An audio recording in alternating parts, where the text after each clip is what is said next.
Hae-soo drags herself up the stairs and into her apartment. A cold sense of dread settles in her stomach. This feels like a scene she's watched 100 times in some tragic drama. Two pairs of shoes are scattered near the entrance. An eerie red glow pulses from the living room, casting shadows over empty bottles.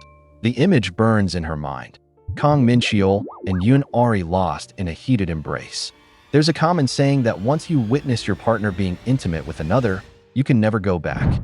Frozen in the hallway, Hae-soo lets out a single, shuddering breath. A woman's soft voice drifts from the living room. Hae-soo peers through the crack in the door, her olive eyes widening in the pulsating red light. The image burns into her mind, and a single thought solidifies. There's no going back. The memory jolts her awake. She sits on a small stool in a drab break room, realizing it was that same dream again, the one of her husband's betrayal. Checking her phone, she sighs, knowing her break is over. As she stands, her boss stops her, beckoning her over and handing her a white envelope. It's the salary advance she asked for. Hae-soo bows her head, clutching the white envelope as her boss explains he doesn't want to lose a hard-working employee who feels like family. She thanks him sincerely. He then pries, asking if her financial troubles are still ongoing and what about her husband, Kang Min-cheol. A weary smile touches Hae-soo's lips as she lies, claiming Min-cheol is in an apprenticeship and that things will get better soon. Her boss nods, his expression unconvinced, before they both return to the bustle of the restaurant floor. As her shift ends, Hae-soo watches the young couples in the restaurant, a quiet ache settling in her heart. She wonders if her own time for shining so brightly has already passed. In the break room, her coworker listens to her complain about being called auntie. Rejecting the notion, her friend's hands cup Hae-soo's face, the touch surprisingly warm. She insists Hae-soo is the prettiest 33-year-old she knows. Hae-soo tries to brush it off, but a comforting warmth spreads through her as her friend pulls her into a close, sincere hug. Her coworker's bright, easygoing nature lingers in Hae-soo's mind as she walks the lonely path home. A wave of envy washes over her, a feeling tied to a painful memory. The scene shifts to the past. She opens the door to their apartment, revealing Kang Min-cheol sitting amidst a mess of empty bottles. He complains that her bare face makes him not want to come home. When Hae-soo quietly explains that she can't even afford cosmetics, let alone rent, he scoffs, cruelly comparing her to young part-timers. Kang Min-cheol dismisses her financial fears, calling her lazy for making excuses. As he eats surrounded by empty bottles, he insists she should put effort into her appearance for her husband. His words echo in Hae-soo's mind as she sits silently. Does affection grow old over time? Theirs feels like a damp, tattered basement, a romance that has long since dried up. She questions if it was the years or the endless drudgery of work that withered her. As he complains about the food, a final, painful thought emerges. Maybe it was him who made her this way. At the flower shop, Hae-soo's coworker stares at her packed planner in disbelief. Can a person even handle this schedule? She asks, comparing it to a magical timetable. Hae-soo, already focused on her tasks, calmly tells her to get ready for opening. As she methodically snips flower stems, her mind drifts. She has never taken a break from work in her adult life. A calendar on the wall, with their 13th anniversary circled, triggers a painful memory. Kang Min-cheol kneels before her, head bowed. Hae-soo, he says, I'm really sorry. The memory is cold and distant. Kang Min-cheol remains on his knees, head bowed, admitting that his ventures didn't work out. Hae-soo looks down at him, her expression unreadable. She doesn't ask for reasons, only for a number. How much debt did you take on under my name? Mistaking her chilling calm for forgiveness, he looks up with desperate hope and rushes to embrace her. Are you forgiving me? He asks, holding her tight. But her eyes are wide and vacant over his shoulder. In the present, she recalls feeling numb, resolving to simply work to pay it all back.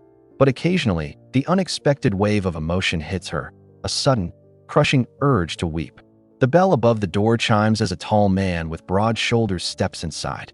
Hae-soo's coworker immediately recognizes him, whispering excitedly that he's the rose guy, a handsome man who buys roses every day. Hae-soo glances up, unfamiliar with the nickname, but gives a small nod, letting her coworker handle the customer. The young woman greets him eagerly, her cheeks flushed. The man's intense, steel-gray eyes, however, are fixed solely on Hae-soo. He ignores the greeting, his gaze unwavering as he observes her working. Instead of answering, he wordlessly places his phone on the counter with a soft tap. A wave of confusion washes over Hae-soo. Her co-worker called him handsome, but to her, he just seems strange. Pushing the thought aside, she turns to the register and professionally asks, "A bouquet of roses, is that right?" A satisfied smile touches Tae-ha's lips. "Yes," he confirms, his voice a low hum that seems to warm the air. His steel gray eyes hold hers intently. "You remembered," he states, a note of triumph in his voice. As she looks at him, bewildered, he simply adds, "I'm glad." A slow, low voice responds, and for some reason, Hae-soo's ears feel warm. She hands him the receipt, explaining that his order will take a moment. As she does, a loud rumble echoes from her stomach, breaking the quiet of the shop. Mortified, her eyes widen as she wonders if he heard. Tae-ha simply takes his seat, crosses his legs, and pulls out his phone. He types a quick, simple message, "Coffee, sandwich." Hae-soo watches him, her heart pounding with embarrassment, praying he didn't notice. The other employee watches the tall, dark-haired man leave, completely captivated by his striking appearance. He collects a bouquet of deep red roses and departs, the bell over the door chiming softly. A beat passes before Hae-soo realizes his mistake.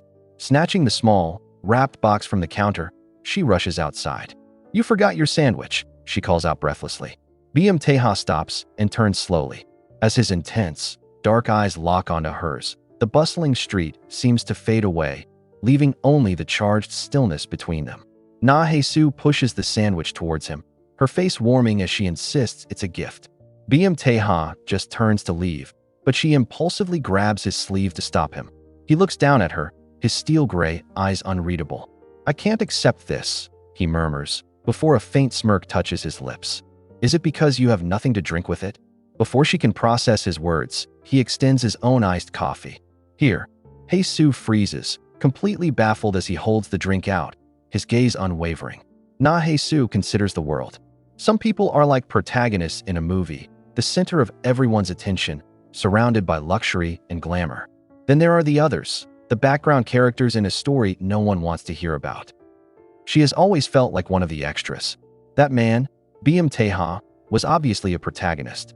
He suddenly appeared in her monotonous life, a world that was indifferent to everything but work. He is left now, but the memory lingers, powerful and distinct. He looms over her, a commanding presence, leaving a deep impression on her mind. A current of excitement fills the air at the flower shop. Hae-soo's co-worker insists that the man, Tae-ha, has been a regular for months, visiting only on the days Hae-soo works. "I think that guy is interested in you," she declares with certainty. Hae-soo is taken aback. She never noticed his daily visits, and the idea feels impossible. Elsewhere, bathed in the warm light of his car, Tae-ha holds a bouquet of red roses. He lifts them, his steel gray gaze intense as he thinks to himself, "You're so pretty after all." Her co-worker insists she's pretty, but Hae-soo dismisses the words as hollow kindness. The compliment feels awkward, a bitter joke when the man waiting at home offers her no such warmth. As her friend encourages her to pursue the handsome customer, Hae-soo quietly admits, "I have a husband." The reveal stuns her co-worker into silence. Later, back in her cold apartment, that fleeting fantasy shatters. Kang Min-cheol returns home, kicking his briefcase aside. He collapses into a chair, his tired, demanding voice breaking the quiet. "Give me a glass of water." Kang Min-cheol shrugs off his jacket, demanding something other than water. Hae-soo offers barley tea, but he dismisses her, telling her to just add ice before heading for a shower. As the water runs, she quietly picks up the clothes he's dropped. He emerges later, refreshed, to find her already fast asleep. He sits beside her, a strange look in his eye. His hand glides over her form as he silently compares her to other women, deciding her curves are far superior. A possessive warmth spreads through him, thinking she still fits perfectly in his grasp. Kang Min-cheol leans over Hae-soo, his touch seeking a warmth that isn't there. He wonders why she doesn't react. "Hae-soo," he whispers, asking if she's asleep. Her olive green eyes are open, but her voice is distant as she replies, "No." His frustration mounts as he complains about her unresponsiveness, demanding some kind of reaction. "I'm a little tired," she explains softly. "I had a lot of part-time work." His face twists with annoyance. "Do you think you're the only one working?" he scoffs. Cursing under his breath, he turns away abruptly. The blare of a 6 a.m. alarm shatters the quiet. Hae-soo rises, her movements heavy with an exhaustion that sleep couldn't fix. Her day begins not for herself, but for Kang Min-cheol.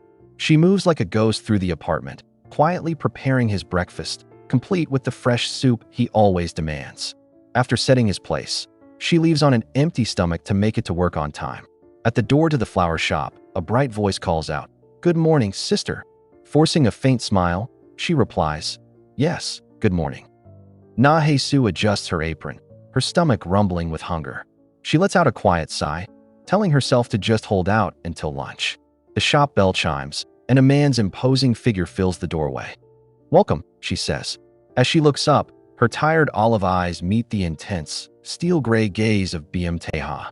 She recognizes him instantly. "Are you here for the flowers?" she asks. His deep voice confirms he is. "It's the rose guy."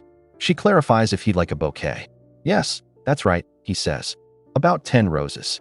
Hae-soo stands across the counter from Tae-ha, the air between them heavy with unspoken tension. A sharp, red line seems to divide the space, a boundary forming in her mind.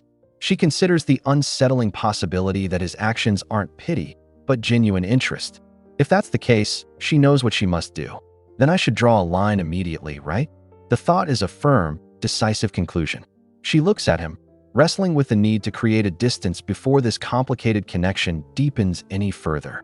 Her co-worker's cheerful question cuts through the silence. She asks about the roses, cheekily suggesting Hae-soo might switch from her partner to the new admirer. A shadow passes over Hae-soo's face. The energy drains from her expression as she corrects the assumption with a quiet, weary voice. "He's not my boyfriend. He's my husband." The memory flashes back, Kang Min-cheol's cold voice echoing in her mind. He scolds her for revealing their arrangement, hissing that they split over debt ages ago. He insists she only call him her husband at home. With a heavy sigh, Hae-soo confirms the painful truth. "Yes, he's my husband," she says, her voice low as she pleads to drop the subject. Her co-worker immediately offers a quiet apology. The scene changes to Kang Min-cheol's sterile office. Heels click against the floor as Yoon-ari approaches his desk with a warm smile. "Min-cheol," she calls out, placing a coffee cup down for him. He looks at the cup, noticing a small, encouraging note stuck to the side. A faint, amused smirk touches his lips as he watches her turn and hum softly while walking away. His gaze lingers on her, his thoughts clear. "Look at this. Ari is really pretty." Outside, Kang Min-cheol takes a smoke break with his colleagues as the conversation drifts to Yoon-ari. The older men praise her youth and looks, making Min-cheol smirk privately. A co-worker observes that Ari seems completely smitten with the new guy at the office, her gaze changing entirely when she sees him. The attention then shifts. They call Min-cheol handsome and single, the perfect age to meet someone. Isn't Ari quite pretty? One prods, urging him to give it a try. A faint, knowing smile touches Min-cheol's lips as he quietly confirms, "I'm single." A smug grin touches Kang Min-cheol's lips as he flicks his cigarette away. "Well, should I?" he thinks, entertaining the idea of pursuing Ari. His mind drifts back to a quiet, tense evening. He lounges on the floor while Hae-soo meticulously folds laundry nearby. He dismisses her exhaustion as nagging, then dangles their future as a prize. "Once you get your salary," he says, "we can clear the debt and remarry." His tone turns possessive and cold. "How could you live without me?" he asks, adding a chilling warning. A nagging woman makes a man run away. In a flashback, Kang Min-cheol wraps his arms around Hae-soo from behind as she folds laundry. He tells her he needs spending money. She looks tiredly over her shoulder as he explains he wants to buy cologne to fit in at his new office. She questions the steep price he names, but he insists he needs a department store brand. When she hesitates, he grows irritated and pulls away sharply. "Fine, forget it," he snaps. The memory fades, leaving Hae-soo alone, reflecting on how their expenses had already started piling up. Hae-soo recalls the new suit and shoes, acknowledging how expenses can easily outpace income. A heavy sigh escapes her. No matter how much she saves, they're always in the red. The thought of taking on more work feels inevitable, a night shift at the convenience store after her motel job. The only thing to sacrifice is sleep. Her life becomes a puzzle. She divides her 24 hours into pieces, filling every remaining gap with work. She stands as a solitary figure, navigating an endless grid of obligations before heading out the door once more. A memory flashes, the empty entryway of a small home. The words, "for our happy family," hang in the air, a hollow promise. The scene shifts to a dark, greenlit alley where Tae-ha stands with another man. His friend takes a drag from his cigarette, amazed. He questions why Tae-ha would suggest dinner, especially since he avoids noisy places. Tae-ha just says it's nice to get attention. "Call anyone," Tae-ha instructs. His friend smirks, scrolling through his phone, boasting that women will flock to them. But his expression quickly sours into confusion. That's strange. Across from him, a knowing, dangerous smile plays on Tae-ha's lips. His friend notices a distinct change in Tae-ha. "Lately, you seem happier," he says, surprised that the man who avoids cheap restaurants is suddenly so decisive about going out for dinner. Tae-ha just agrees, a faint, knowing smile on his face. The scene shifts.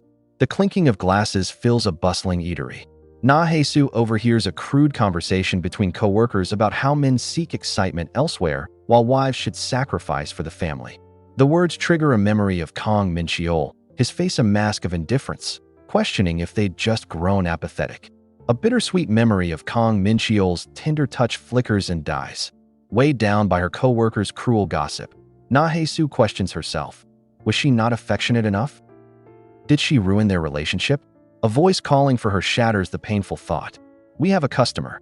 She turns, forcing a smile. "Please, come in."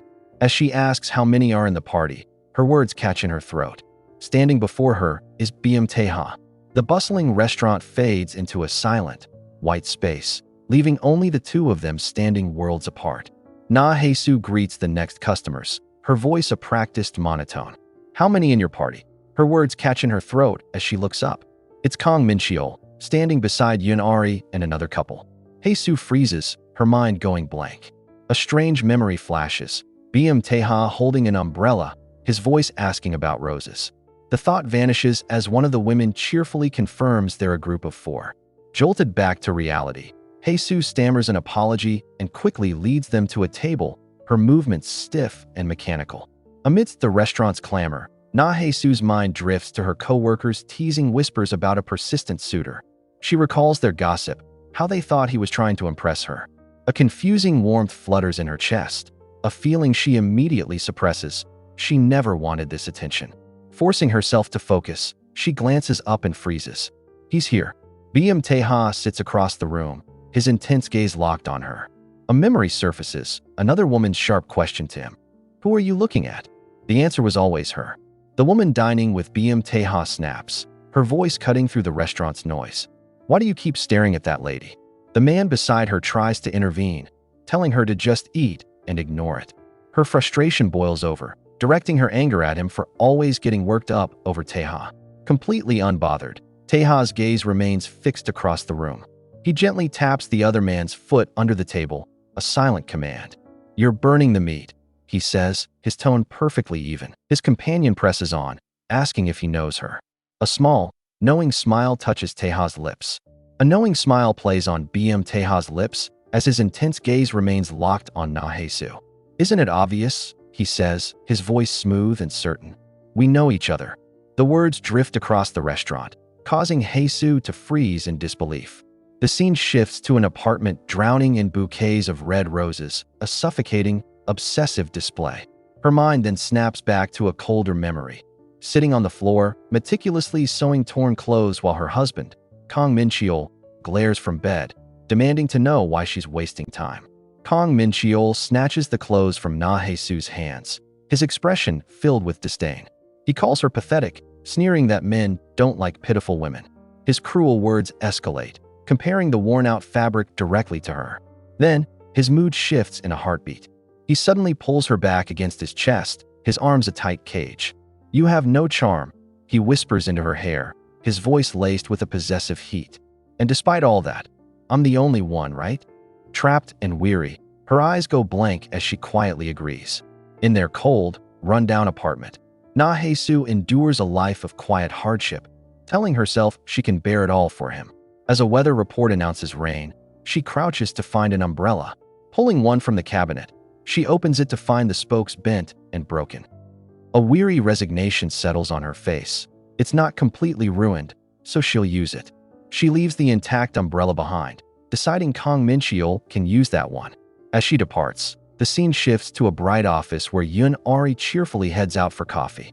In the office break room, Yoon-ari approaches Kang Min-cheol as he stirs his drink. She begins searching through the cabinets, wondering where the new instant coffee is. Suddenly, she lets out a startled cry and grabs his arm tightly, her face pale with fright. He looks down, momentarily surprised. Trembling, she points and explains that there's a bug. A slow, amused smirk plays on his lips. He finds her reaction cute and offers to capture the pest for her, thinking how refreshing her fear is compared to Hae-soo, who was never bothered by such things. At the flower shop, Hae-soo's co-worker sighs dreamily, remarking that seeing his handsome face is the one comfort in her tough life. Just as she notes he's running late, Hae-soo spots Tae-ha approaching through the glass. "Speak of the devil," she murmurs, her face tightening. Feeling a wave of awkwardness, she quickly tells her co-worker she's going to the back and that she should take the order. The bell chimes, announcing Tae-ha's imposing entrance.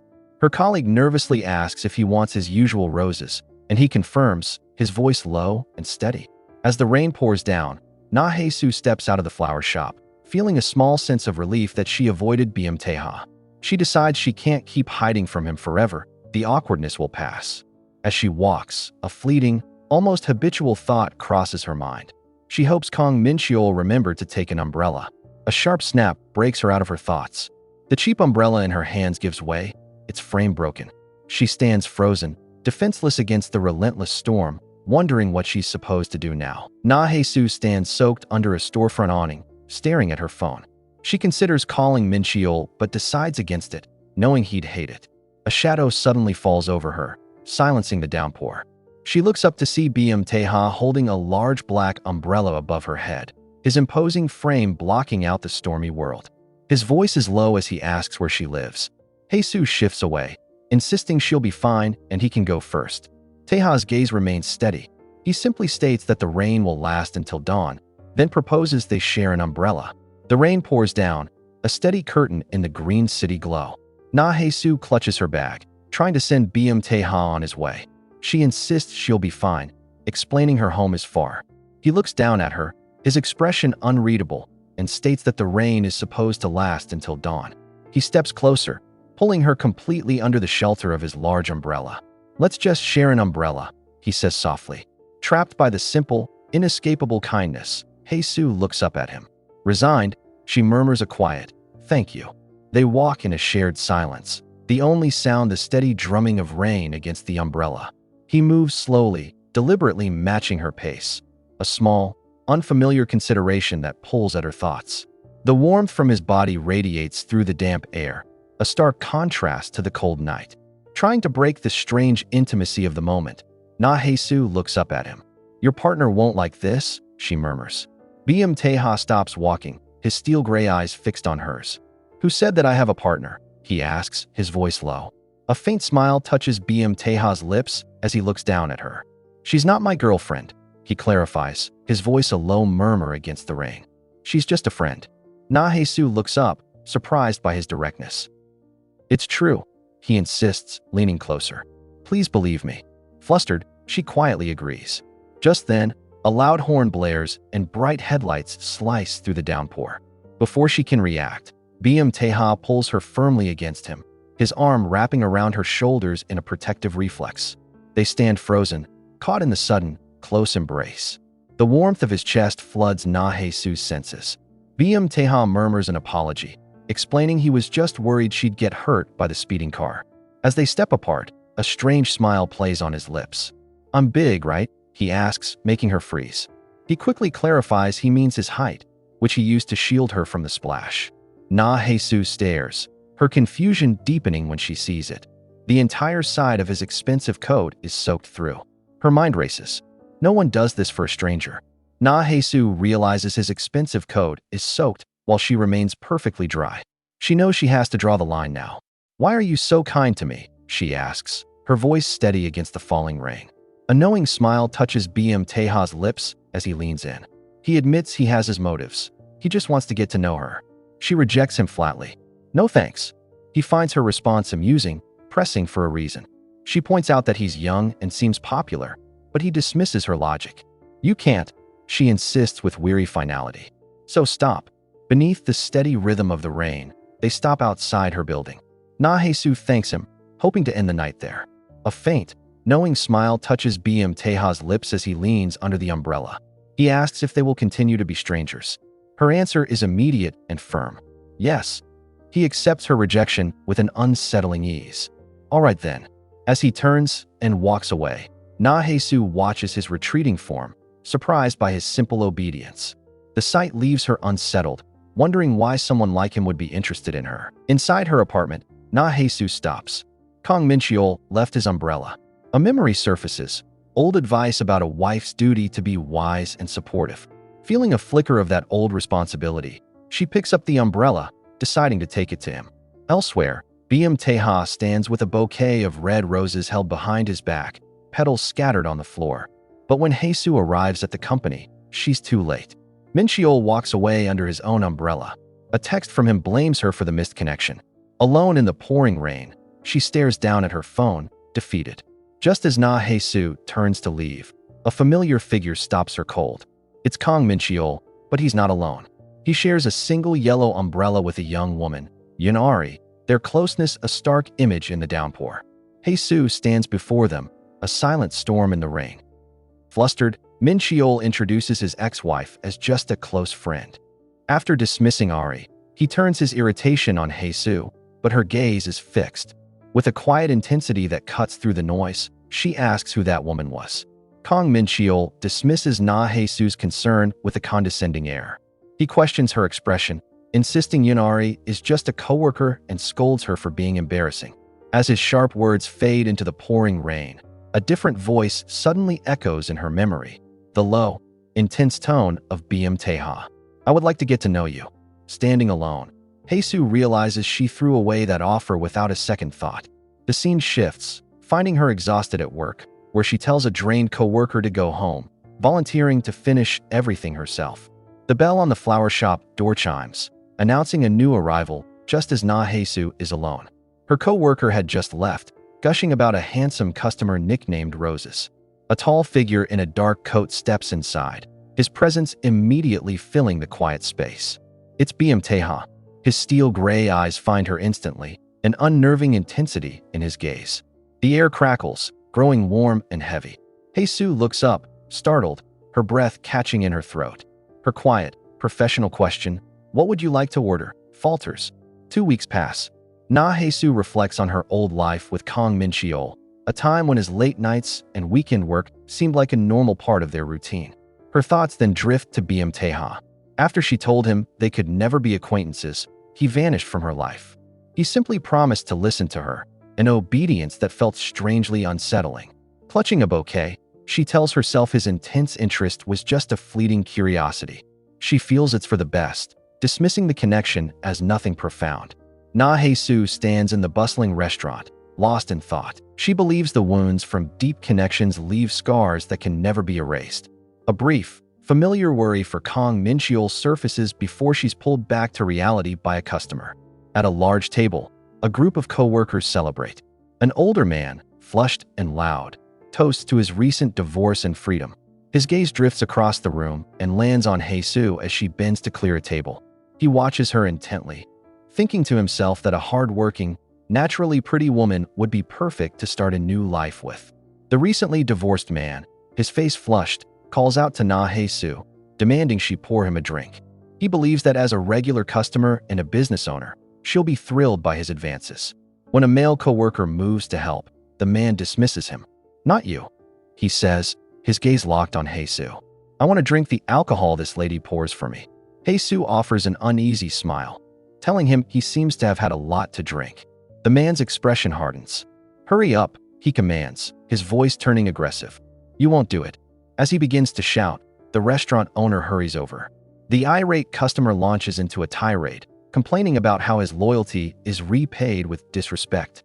The owner immediately bows, apologizing profusely and offering free food to appease him, leaving Hae-soo standing by, silent and tense. The man's face twists with rage. He sneers, vowing to break Hae-soo's spirit for her defiance. When the owner tries to protect her, the customer explodes, threatening to turn the entire neighborhood against the restaurant. Ignoring her boss's frantic pleas, Hae-soo slowly sinks to the floor, her knees meeting the cold tile. Her head is bowed in complete submission. "I was deeply wrong," she says, her voice devoid of emotion. "Please forgive me." Later, in a quiet, empty office, a low voice cuts through the silence. "Why did you do that?" In the quiet break room, the restaurant owner tells Hae-soo she didn't have to go that far with the customer. She calmly explains that losing customers would be a big blow to the business, and she can't cause trouble for him after he's been so considerate. He lets out a heavy sigh, remarking on what a tough world it is, and offers her a ride. Hae-soo politely declines, revealing she just started another part-time job at a convenience store. Stunned, he asks when she possibly rests, wondering if her body is made of steel. The question hangs in the air, heavy and direct. "Miss Hae-soo, do you have a lot of debt?" The query sends a jolt through her, pulling up a painful memory. Masked men storm her apartment, their presence filling the space with dread as she begs them to stop. Amid the wreckage, Kang Min-cheol holds her close, his words a twisted promise. If she pays the debt, they will remarry and live happily. Back in the present, Hae-soo stands alone under the dimmed streetlights, whispering, "Yes." She walks on, admitting that she still lives dreaming of the future. The customer from the restaurant walks down a dark, neon-lit alley, a smug look on his face. He replays the moment Hae-soo knelt, finding it refreshing. He believes he needs to break her spirit so she'll fall for him later. From the shadows, Tae-ha watches. In a blur of motion, a leg strikes out, sending the man crashing to the pavement. He sputters in rage, demanding to know who did this. A gloved hand yanks his head back. Tae-ha leans in close, his voice dangerously soft. "Well," he asks, "who was the one who wanted to meet their end?" Tae-ha leans over the fallen man, his voice dangerously low as he makes a strange demand, "Strike me." Confused, the man hesitates, but Tae-ha just tells him to hurry. Enraged by the command, the man boasts about his fighting experience and throws a heavy punch. The blow connects squarely with Tae-ha's jaw, but Tae-ha doesn't even flinch. He stands perfectly still, a fresh mark on his cheek and a faint, unsettling smirk on his lips. "Good job," he murmurs, calmly adjusting his collar. He towers over the bewildered man, asking, "Do you know who I am?" Tae-ha's steel gray eyes hold no warmth. "If you don't," he murmurs, his gloved hands clasped before him, "this is your chance to find out." A heavy collision rings out in the alley, followed by silence. Later, under the harsh green light of a convenience store, Hae-soo finds a rare moment of quiet. She grabs a cold drink and sighs behind the counter, appreciating the solitude of the late hour. Just as she begins to relax, the bell on the door chimes, announcing a new arrival. She looks up, her voice tired. "Welcome." Her words catch in her throat. It's him, the man with the rose. Tae-ha stands before her, his large frame cloaked in a dark hoodie. A wave of heat rushes over her as she questions the impossible coincidence of their meetings. She tells herself to stay calm, to treat him like any other customer. But when he slides a box of bandages onto the counter and pulls back his hood, her breath hitches. A fresh, raw cut marks his cheekbone, and his steel gray eyes lock onto hers, silent and intense. The air crackles with unspoken questions. Hae-soo's gaze fixes on Tae-ha as he stands before her counter. Her eyes widen slightly, noticing the dark bruises coloring his cheek and the cut on his lip. It's a real wound. A heavy sigh escapes her. They were supposed to be strangers, but seeing him like this stirs something inside her. She can't just stand by. "This won't do," she says, her voice cutting through the quiet hum of the convenience store. She looks at him with clear concern. "If you just put a bandage on that without any medicine, it will only get worse." Hae-soo immediately regrets her words, feeling it's ridiculous for her to suddenly intervene. But Tae-ha doesn't seem annoyed. Instead, a small, knowing smile plays on his cut lip. He leans forward, his large frame looming over the counter as he closes the distance between them. The air grows thick and warm. "Then what should I do?" he asks, his voice low. He gazes directly into her eyes, adding, "Please teach me." Hae-soo flinches, her heart stuttering. There it is again, that strangely polite tone that always sets her on edge. Tae-ha's voice drops as he asks if she's still young, his informal speech catching her off guard. Deciding to let it slide, Hae-soo sighs. "Follow me," she instructs, leading him from behind the counter and out into the cool night air. They sit at a small plastic table under the store's glow. He presents the medicine, claiming he doesn't know how to use it. Her patience wears thin. "Forget it. Give it to me," she says, reaching out. Their fingers brush as she takes the packet. He leans in close, his gaze intense. "Bear with it," he murmurs, "even if it stings."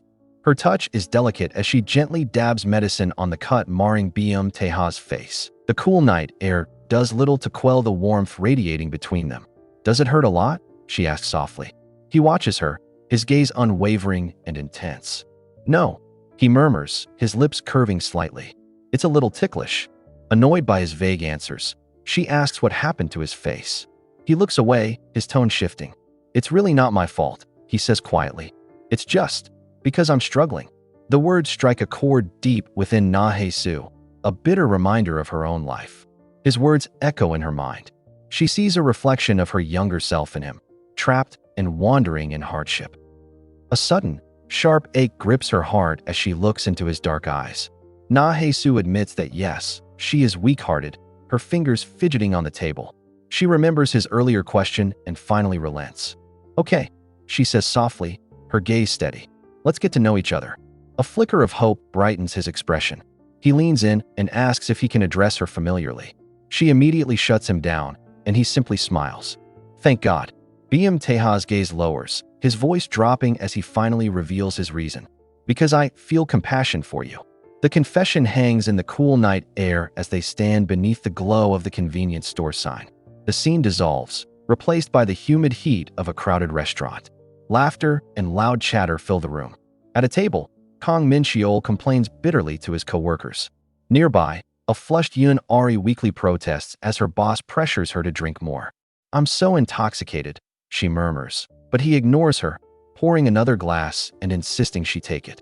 Ignoring Ari's flushed protests, her boss leans in, refilling her glass with a dismissive command to drink. A deep blush heats her cheeks as she obediently takes a sip, a nervous excitement fluttering inside her despite the pressure. The noisy chatter of the restaurant continues as a co-worker turns his attention to Kang Min-cheol.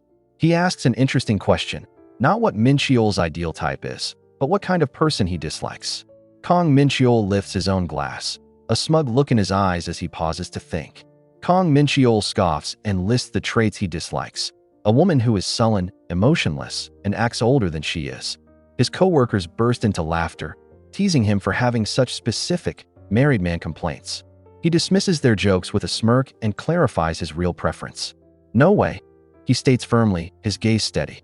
"I like cute, well-dressed, young women." The words hang in the warm, noisy air. Across the table, a deep blush spreads over Ari's cheeks as a hopeful, excited warmth rises in her chest. Kang Min-cheol's cruel words echo in Hae-soo's mind as she works behind the brightly lit convenience store counter. Her thoughts are broken by a tall man in a dark hoodie. He asks for her name, his voice low. Tae-ha. He introduces himself. Her phone immediately displays his name alongside a strange message. Later, she sits, staring at the screen, but it's a different name she's waiting for. Kang Min-cheol still hasn't answered. Across town, in a dim alley, Kang Min-cheol holds Ari close, his arm wrapped tightly around her. He leans in, his voice a low whisper as he asks the way to her house. A deep blush warms her face as she leans into his touch, her breathless yes hanging in the cool night air. Under the warm glow of a street lamp, Ari closes the distance between them. "It's really strange," she whispers, her gaze full of adoration as she tells him he's different from other men. She presses herself against Kang Min-cheol's chest, her cheeks flushing as she confesses her growing feelings. His mind, however, churns with irritation. A faint smirk touches his lips as he places a hand on her shoulder, his voice low. "Have just one more drink with me," he suggests, already turning to lead her deeper into the night. Hae-soo sits alone in the quiet convenience store, a solitary figure under the sterile lights. An ominous feeling suddenly washes over her, thick and suffocating like the humidity on a summer night. The memory of Kang Min-cheol clings to her like sticky tar on melted asphalt, an unbearable density. In her mind, the room grows hot as their past connection deepens, not with affection, but with a crushing weight. It's a bitter reminder that despite a lifetime of misfortune, there is always a deeper pit waiting. The memory fades. Her footsteps are the only sound in the cold, dim alley. Hae-soo pushes open her door, a wave of exhaustion washing over her. She just needs to rest before work. But the home is still and empty. Kang Min-cheol isn't there. Across town, a different kind of warmth envelopes him. Sunlight traces the lines of his body in a strange bed. When he finally answers her call outside a guest house, his voice is sharp. He dismisses her worry as nagging, spinning a quick tale about a company dinner that ran late. Kang Min-cheol's voice cuts through the phone, sharp and dismissive. "Okay, I need to go." The line goes dead. Hae-soo sits alone in the dim room, a familiar, cold anxiety washing over her. A memory surfaces of a brighter time when she walked by his side. Even then, stunned by his indifference, she had assured herself it was nothing. A foolish hope. She didn't realize then that her heart was already starting to wither. In the present, surrounded by shadows, she understands the depth of her sorrow. Elsewhere, Tae-ha reclines in luxury, the epitome of dark elegance. He waits, a predator at ease. A voice cuts through the quiet of the schoolyard, stopping a student named Ji-hoo in his tracks. He turns to find a young Tae-ha, a bandage on his cheek, greeting him with a simple hi.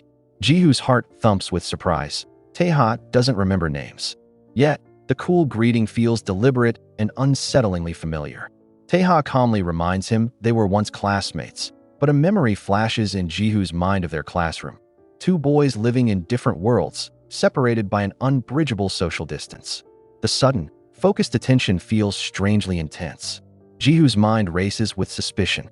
Tae-ha has a favor to ask, and the question is strangely intimate. "What's your foot size?" After Ji-hoo nervously answers, Tae-ha makes his bizarre proposition. "Let's swap shoes." The absurdity floors Ji-hoo. Tae-ha's designer sneakers are a world apart from his own worn-out pair. He stammers, wondering if this is some new form of intimidation. Tae-ha's calm smile doesn't waver as he presses the point. Overwhelmed by the quiet intensity, Ji-hoo feels he has no choice but to agree. As Ji-hoo walks away in his expensive new sneakers, his mind reels. The girls were right. Tae-ha seems like a decent guy, but he feels strangely distant, impossible to read. Later, Tae-ha sits alone on a bench, now wearing the worn-out shoes. He's lost in his music until a soft touch breaks his solitude. A young Hae-soo gently pulls an earbud from his ear, leaning close. "What are you listening to?" she asks. Her expression shifts from curiosity to utter confusion as an old-fashioned trot song fills the air between them. An old-fashioned trot song plays from the earbud, its quirky lyrics filling the air between them. Tae-ha holds a faint smile, asking if it's a good song. Hae-soo stares at him, baffled by his strange taste. Her eyes drift down and fix on his feet. "What's wrong with your shoes?" she asks, pointing out that the worn-out sneakers don't look like they belong to him. Unfazed, Tae-ha's smile widens slightly. "They're pretty, right?" he asks. His calm response leaves her speechless, her mind screaming that he's utterly strange. At the flower shop, an apology from Hae-soo's co-worker hangs in the air. She explains that Tae-ha now buys his flowers exclusively from her, suggesting his interest lies elsewhere and leaving Hae-soo in quiet confusion. The scene cuts to a memory of a younger Tae-ha, stoically enduring taunts about a girl who left him. His gaze then falls upon a young Hae-soo. Later, seated under a patio umbrella, her gentle touch sends a spark through him. "Okay," he agrees softly.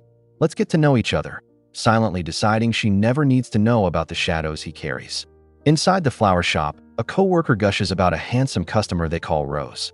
Just then, a bell chimes over the door. Tae-ha enters, his tall frame filling the doorway.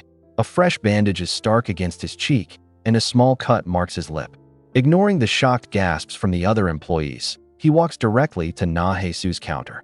The air around them feels heavy and warm as he stands impossibly close. "I'm here to buy flowers," he states, his gaze unwavering. Flustered, she asks what he would like. A faint smile plays on his lips. "You know what I'm going to order." Hae-soo's heart thumps as she turns away, asking him to wait. Her hands tremble slightly while gathering a bouquet of deep red roses. Leaning over the counter, Tae-ha playfully asks if there's a discount for an acquaintance. Her co-worker watches in disbelief as Hae-soo flatly shuts him down. The playful glint in his eyes fades, replaced by an intense focus. "What are you doing later?" he asks, his voice low and serious. Exasperated, Hae-soo sighs, questioning if he truly wants her to scold him. A faint, satisfied smile touches his lips. His words, slow and low, feel like a single splash of color in her colorless world. Hae-soo feels a strange shame for her prejudice against him. A memory surfaces of her making bouquets for other people, realizing she never once considered giving them to herself. "You're right," she admits, a newfound warmth spreading through her chest. She thanks him for walking with her. Tae-ha leans down, his presence enveloping her. The air grows heavy as he moves closer, his intense gaze fixed on her. "Then let's see each other often in the future," Tae-ha suggests, his voice a low murmur. A faint smile touches his lips as he holds out a bouquet of deep red roses, the city lights glowing warmly behind him. Meanwhile, at an office, Yun-ari looks around anxiously, wondering where Kang Min-cheol disappeared to. A colleague asks if things are going well with him, and Ari can only manage a small, hesitant sound. Outside, Kang Min-cheol smokes with a coworker who offers cynical advice. He claims it's best to secure a woman when she's young and naive, before she becomes materialistic. He makes a crude remark about how a woman will yield once she opens up, asking if Min-cheol has already gotten there. Kang Min-cheol just smirks, taking a slow drag from his cigarette in silent confirmation.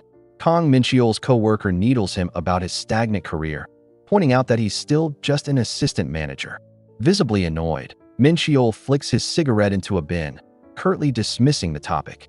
As he walks away, the coworker snaps, telling him to stop his arrogant smirking. "It's not fun for anyone to listen to you," he says, his voice laced with irritation. Min-cheol simply leaves him fuming. Once inside, he scoffs to himself, amused that he's being lectured by a man whose life experience comes from late-night establishments.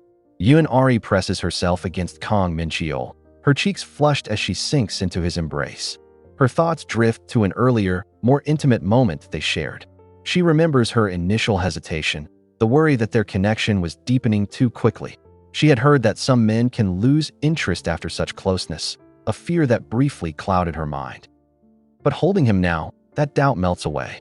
She tells herself that he is different, that he is a truly special man. A powerful realization washes over her. She loves him, and she will never let him go. A possessive warmth fills Yun-ari. She vows Kang Min-cheol is hers forever. The past flickers to life. A memory of Hae-soo carefully preparing her husband's favorite meal, their shared laughter filling a restaurant. Now, that same pot sits cold in her silent, empty room. Her phone buzzes, a simple, "Good luck today" from Tae-ha. She sees him as just a kid, innocent and romantic. But a darker image of him standing under a hotel's neon glow hints at something more. Suddenly, a service window slides open. Kang Min-cheol is there. "Welcome," Hae-soo says, her voice drained.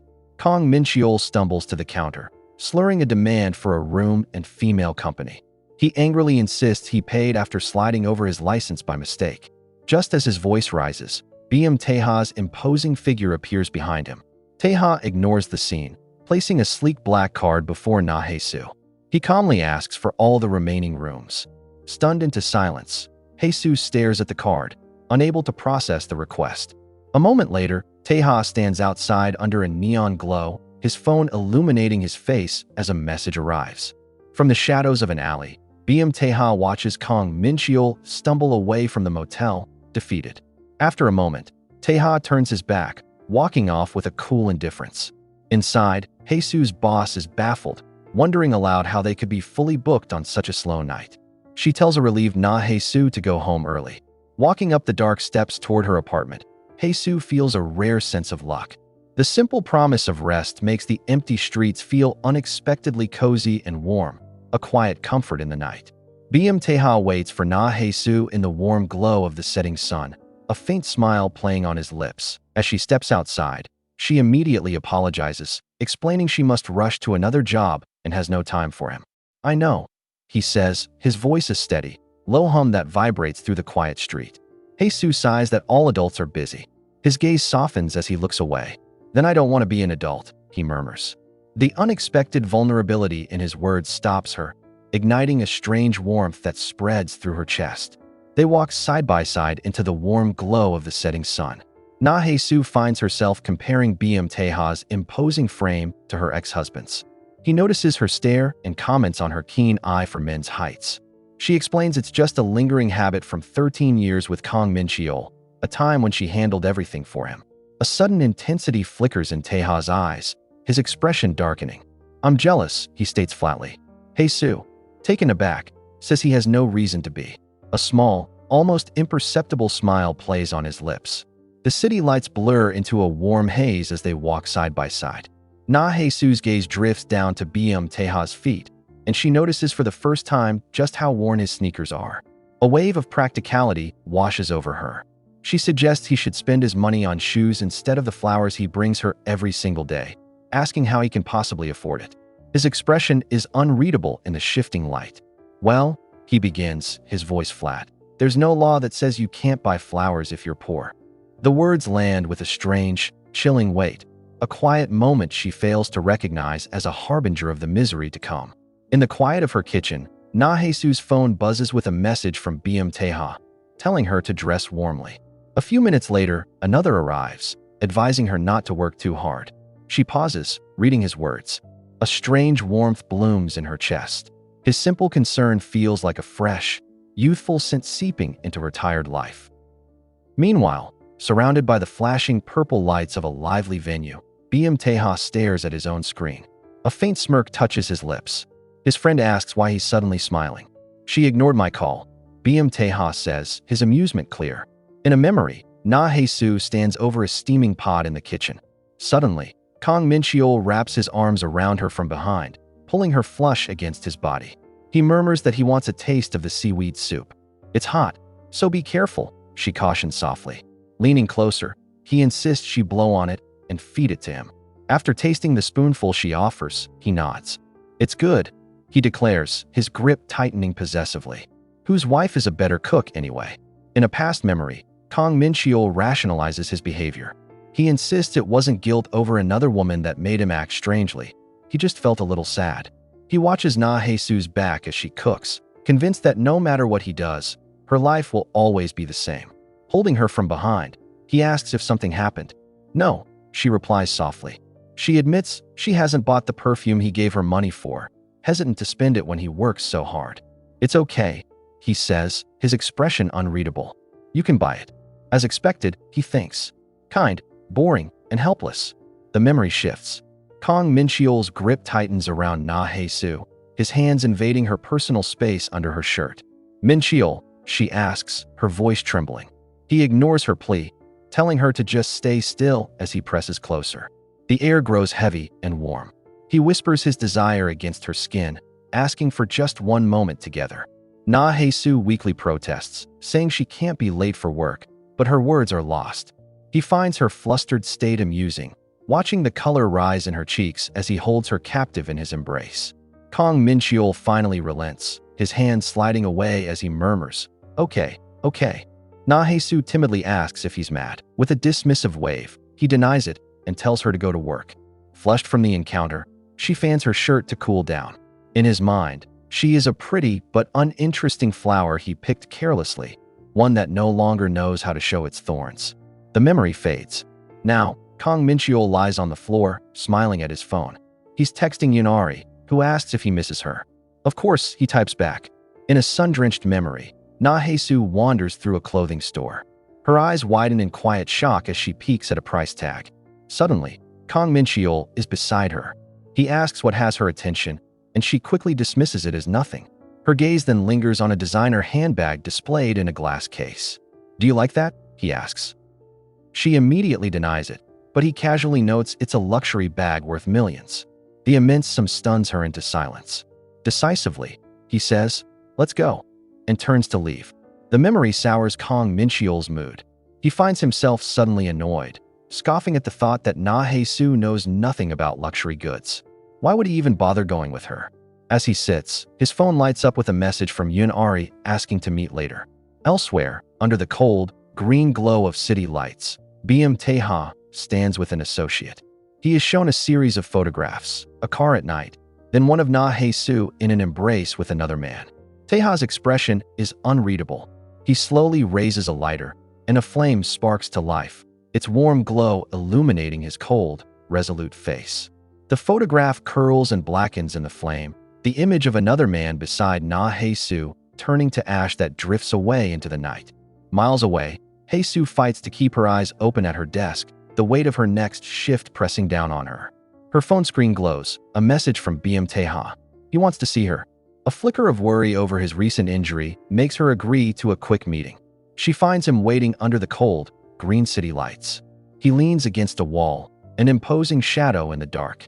Hae-soo stops short, the air between them growing heavy. Hae-soo observes a change in Tae-ha. His aura feels heavier, more mature. He offers to walk her to the convenience store, unsettling her with his knowledge of her plans. He calls the narrow alley dangerous. While she insists she's an adult and isn't afraid, he leans in close, the air between them suddenly warm. "I'm scared," he murmurs, his voice a low hum. Her breath catches at his proximity. He is so large he feels like a walking barrier. A soft, pleased laugh escapes his lips, filling the charged silence. "Then shall I walk behind you?" Tae-ha's voice is a low rumble right by her ear. He shifts closer, his body heat a solid wall against her back. "Like this," he murmurs, his presence all-consuming. Hae-soo feels a shiver run down her spine, her breath catching in her throat. He tells her it's fine, to just follow along quietly. With a tiny, resigned yes, she starts to walk. His large hand settles on her shoulder, a possessive weight guiding her forward as his shadow swallows hers in the dim alley light. Tae-ha leans in, his voice a low murmur as he points to a mark on Hae-soo's neck.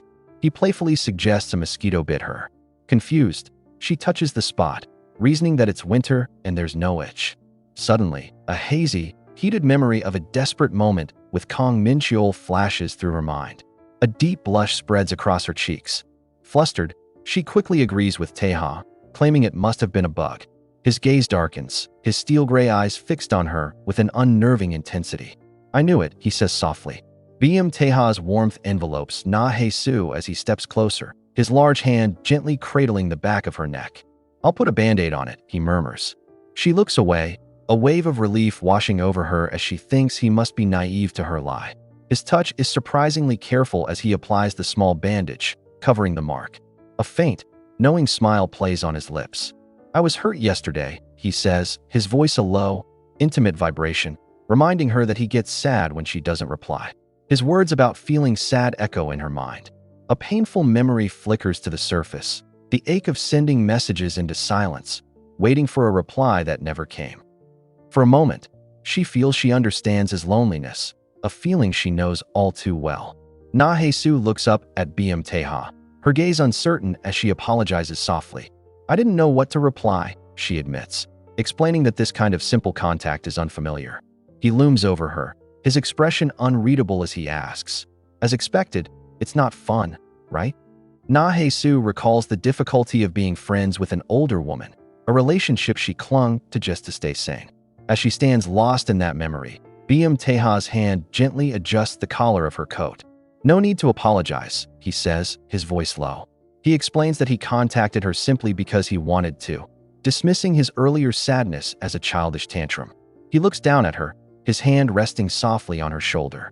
"So don't be sorry," he murmurs. Hae-soo, do as you wish." His parting words linger in her mind all day, sparking a question she hasn't dared to ask herself.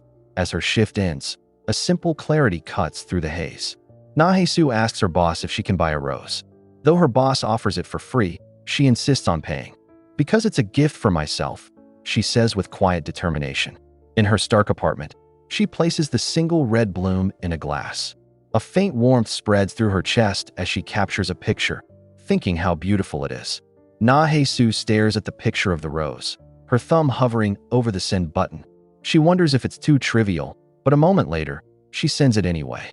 Elsewhere, Kang Min-cheol walks up the stairs to his apartment, speaking into his phone. He tells the person on the other end he's just stopping home to change for their date, then smoothly suggests going to Ari's place instead. He hangs up and steps inside, freezing when he sees Hae-soo. "What are you doing here?" he demands.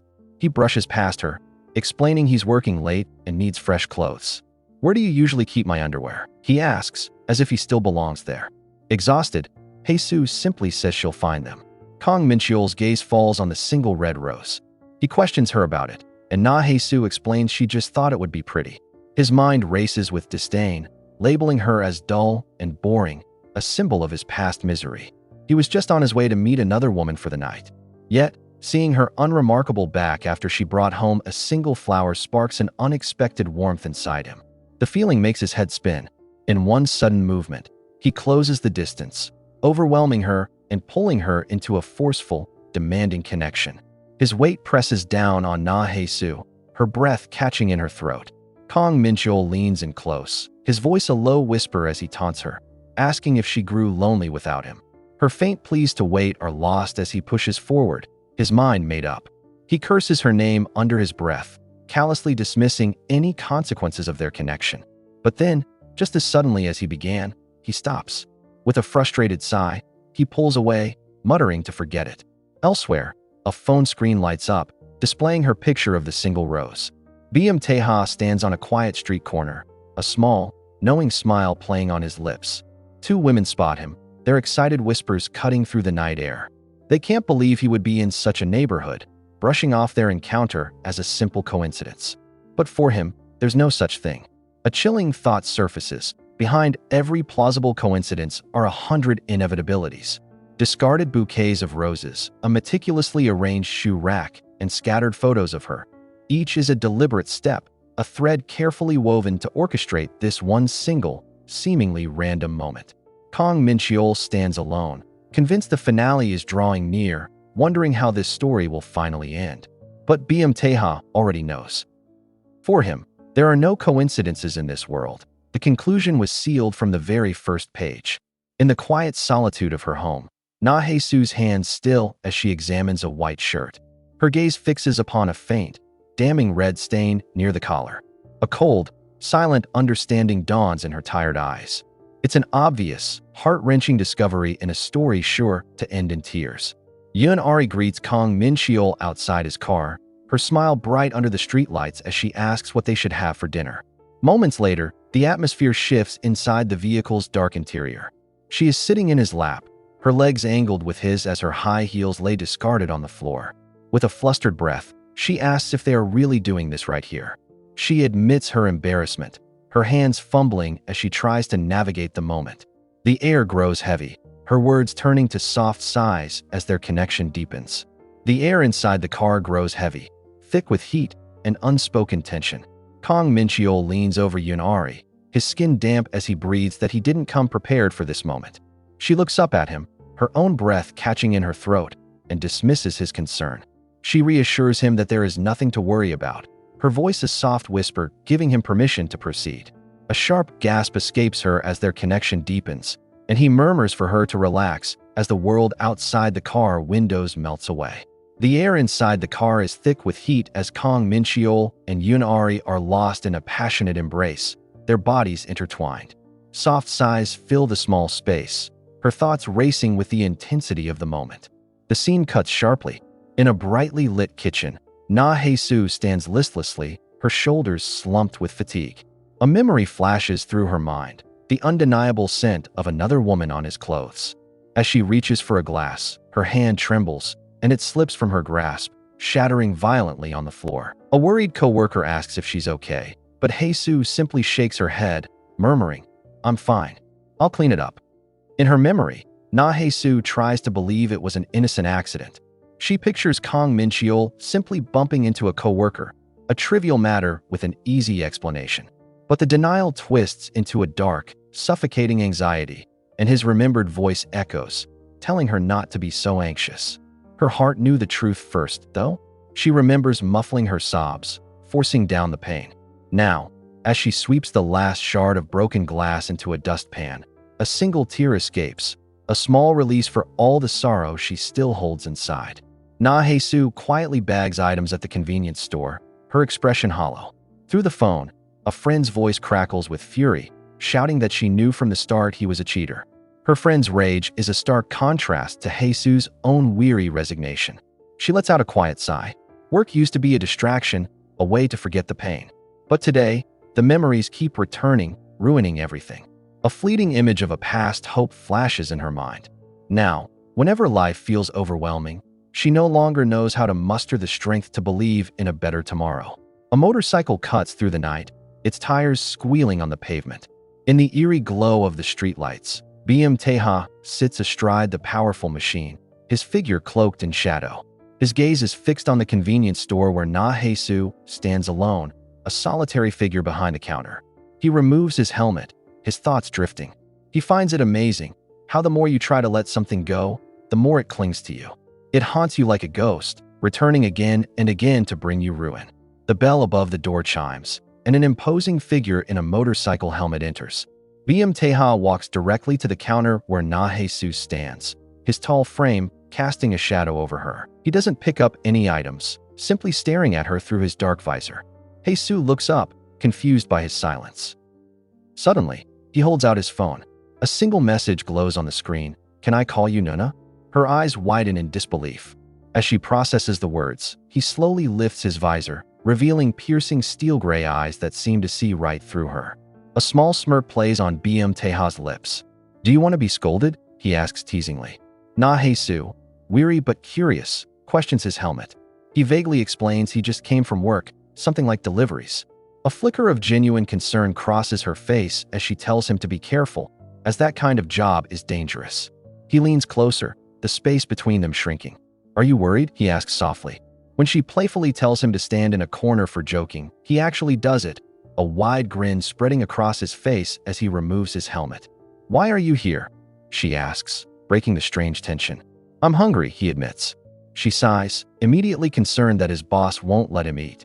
Tae-ha gently rests his head against Hae-soo's, a contented smile gracing his lips. The quiet moment feels warm, a stark contrast to the cold night outside. He recalls watching from the shadows as Kang Min-cheol argued with Yoon-ari in a desolate parking lot, a grim resolve settling in his eyes. Now, as Hae-soo holds out instant noodles for him, a wave of pity washes over her. She believes he must be struggling, unable to rest from his demanding job. To her, he's just a big kid who can't be left to go hungry. Hae-soo sighs, deciding to buy him a meal is just a good deed, and tells him to pick two since he eats a lot.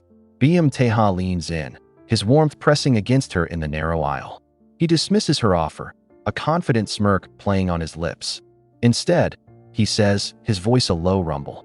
His gloved hand lands firmly on the shelf right next to her head, trapping her. The sudden proximity steals her breath. He towers over her, demanding she choose the most delicious one for him. Stunned into silence, Hae-soo stares up. In the narrow aisle, Tae-ha leans over Hae-soo, his presence a sudden warmth behind her. As he reaches for a product, her eyes catch the dark ink peeking out from under his glove. "What is that on your wrist?" she asks, her voice barely a whisper. He pulls back, his expression unreadable. His mind races, wondering if she hates the ink. Does he look like a delinquent to her? He asks if she dislikes it. Instead of answering, Hae-soo reaches out, her fingers gently pressing against his gloved hand. "Then I will erase it," he offers immediately, his voice a low, earnest plea. "Tell me." Her fingers trail away from his wrist, a soft touch against his side. Hae-soo looks up at him, her gaze filled with a new concern. "Why do you have a mark like this?" she asks softly. For a moment, a memory of a deep, painful event flashes in Tae-ha's mind. Her voice trembles as she continues, trying to sound calm. "Did you cause this yourself? Was the burden too heavy?" Her eyes glisten, seeming as though they might tear up at any moment. He watches her, a faint smirk playing on his lips. He enjoys this expression, this raw vulnerability. He wonders, just for a second, if he should tease her a bit more. The dark impulse to push her, to see that vulnerable expression deepen, flashes through Tae-ha's mind. But he immediately dismisses it. He cares for her too much to play such a game. Instead, his gloved fingers gently tap her hand, breaking the heavy silence. "It was an accident," he says softly, his voice a low reassurance. "It is not what you are thinking, so do not worry." Hae-soo does not fully believe him, but she lets it go for now. He leads her down the aisle, playfully insisting she get a more expensive meal. As Tae-ha sits at the counter, a faint smile playing on his lips, Hae-soo watches him from a distance. Her mind feels foggy. The strange young man has drained her energy, yet she finds she does not dislike the feeling. His peculiar presence is a welcome distraction from the gloom left by Min-cheol. He is a boy covered in marks of the past, with odd tastes and unsettling behavior. Truly, Tae-ha is an enigma. Elsewhere, in a room washed in warm light, Do Hee-ji lies beside Kang Min-cheol. Her hand rests gently over his heart as she looks at him, her voice a soft whisper. "I just want to marry you, Appa." He offers a quiet, non-committal hum in response. In the warm glow of the bedroom, Do-hee-ji presses her case, explaining that she never planned on marrying early until she met him. Kang Min-cheol tries to dismiss her, pointing out that she is only 25. Undeterred, she insists it is the perfect age. As his hand runs through her soft hair, Min-cheol's thoughts drift. He admits to himself this was only meant to be for fun, but her innocence and apparent wealth have made things more serious.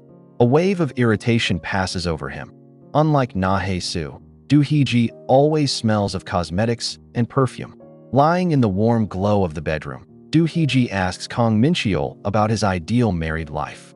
His mind drifts back to a simple, happy memory with Hae-soo and the family they almost had, a life he once craved.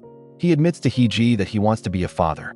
He recalls the harsh reality of their past, how Hae-soo's health and their finances made such a dream a luxury. He explains he has since given up on the idea. Hearing this, Do-hee-ji simply nestles closer, her warmth a quiet comfort against him. In the warm, hazy light of the bedroom, Do-hee-ji offers quiet reassurance to Kang Min-cheol. She tells him not to give up, her voice a soft promise that his dream of a family will come true. The scene shifts abruptly to the cold, sprawling city at night. A lone figure stands on the desolate roof of a skyscraper, a silhouette against the endless lights. Later, in the green glow of a car's interior, the man, a bandage now visible on his cheek, extends his arm. He asks the man opposite him what the script on his forearm looks like. The other man peers at it, replying that it looks like a Buddhist proverb.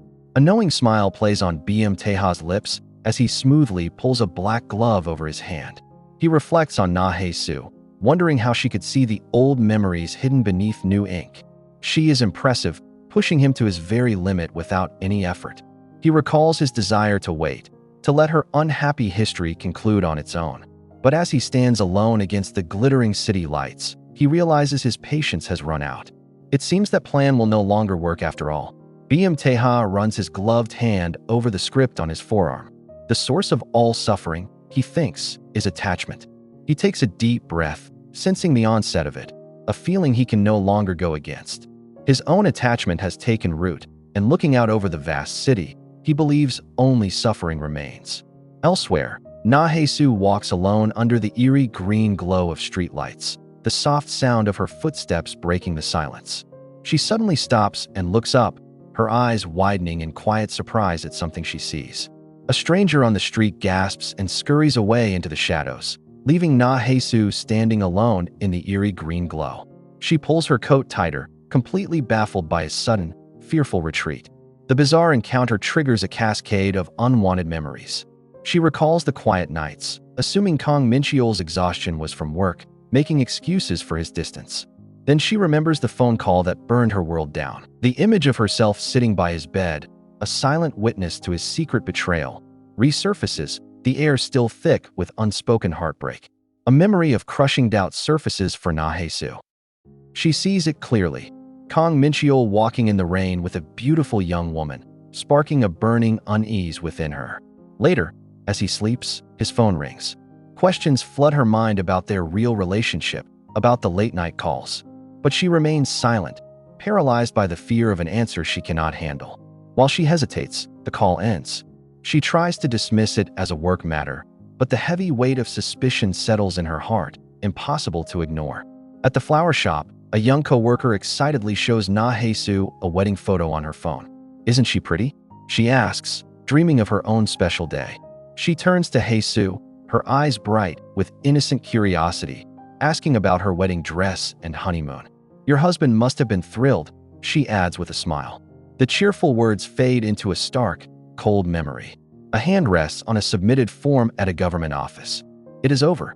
Outside, Kang Min-cheol notes how quickly it was done, suggesting they get a meal, but Hae-soo just looks away, refusing. In a memory bathed in warm light, Kang Min-cheol wraps his arms around Hae-soo from behind. He whispers about saving money, then immediately pleads with her to go for a meal, calling her a mood killer for hesitating. Her resistance melts. As they stand close, he paints a beautiful future for them, a proper wedding, a stunning dress, and a huge diamond ring. He plans their romantic getaway, first to Hawaii, then to Hong Kong. Heat rises in Hae-soo's cheeks as she listens, and he teases her gently, noting how red her face is. In a sun-drenched memory, Hae-soo recalls the feeling of complete trust. Looking at Kang Min-cheol, she thinks that their affection is all that matters. All we need is for our hearts to remain unchanged, she says softly, a blissful smile on her face. So, do not stray too far away. For her, his presence was more radiant than any diamond they could not afford. But those promises were never fulfilled. The warm memory shatters, replaced by a cold, modern reality. She sends a message to Tae-ha. It is snowing tonight. Are you busy? It remains unread. Doubt creeps in. I thought we had gotten a bit closer, but a storm brews inside Tae-ha's mind. He remembers Hae-soo's softness towards her ex-husband, a sharp contrast to his own unread message. A possessive heat coils in his gut. What should I do about this? He wonders, his gaze lost in the dark city. He regrets not having been more forceful during a past confrontation. As he prepares to light what he holds between his lips, a man with tied-back hair approaches. I will light it for you, he offers with a knowing smile. Tae-ha simply pulls the object from his mouth, a lollipop. I do not need a lighter. The stranger just laughs. The stranger apologizes, explaining his desire to spark the flame was a silly cinematic fantasy. Unimpressed, Tae-ha holds the lollipop out. Then light it for me. He watches the man falter before his gaze turns cold. Have you ever made someone vanish permanently? The question hangs heavy in the air. His mind flashes to Hae-soo's unread message, thinking there might be a need to make someone disappear soon. The pale stranger stammers he has never done this. Tae-ha calmly takes the lighter from his hand. Relax, he says softly. I am joking. The stranger, trembling, asks if the joke was real. I do not know, Tae-ha replies with chilling flatness before walking away. The man watches him go, unnerved by a frightening family resemblance. He thinks that lineage does not lie. Elsewhere, Hae-soo sits in a restaurant, listening to her friend's heartbroken story. Her partner bought new clothes and worked weekends, all for another woman at his office.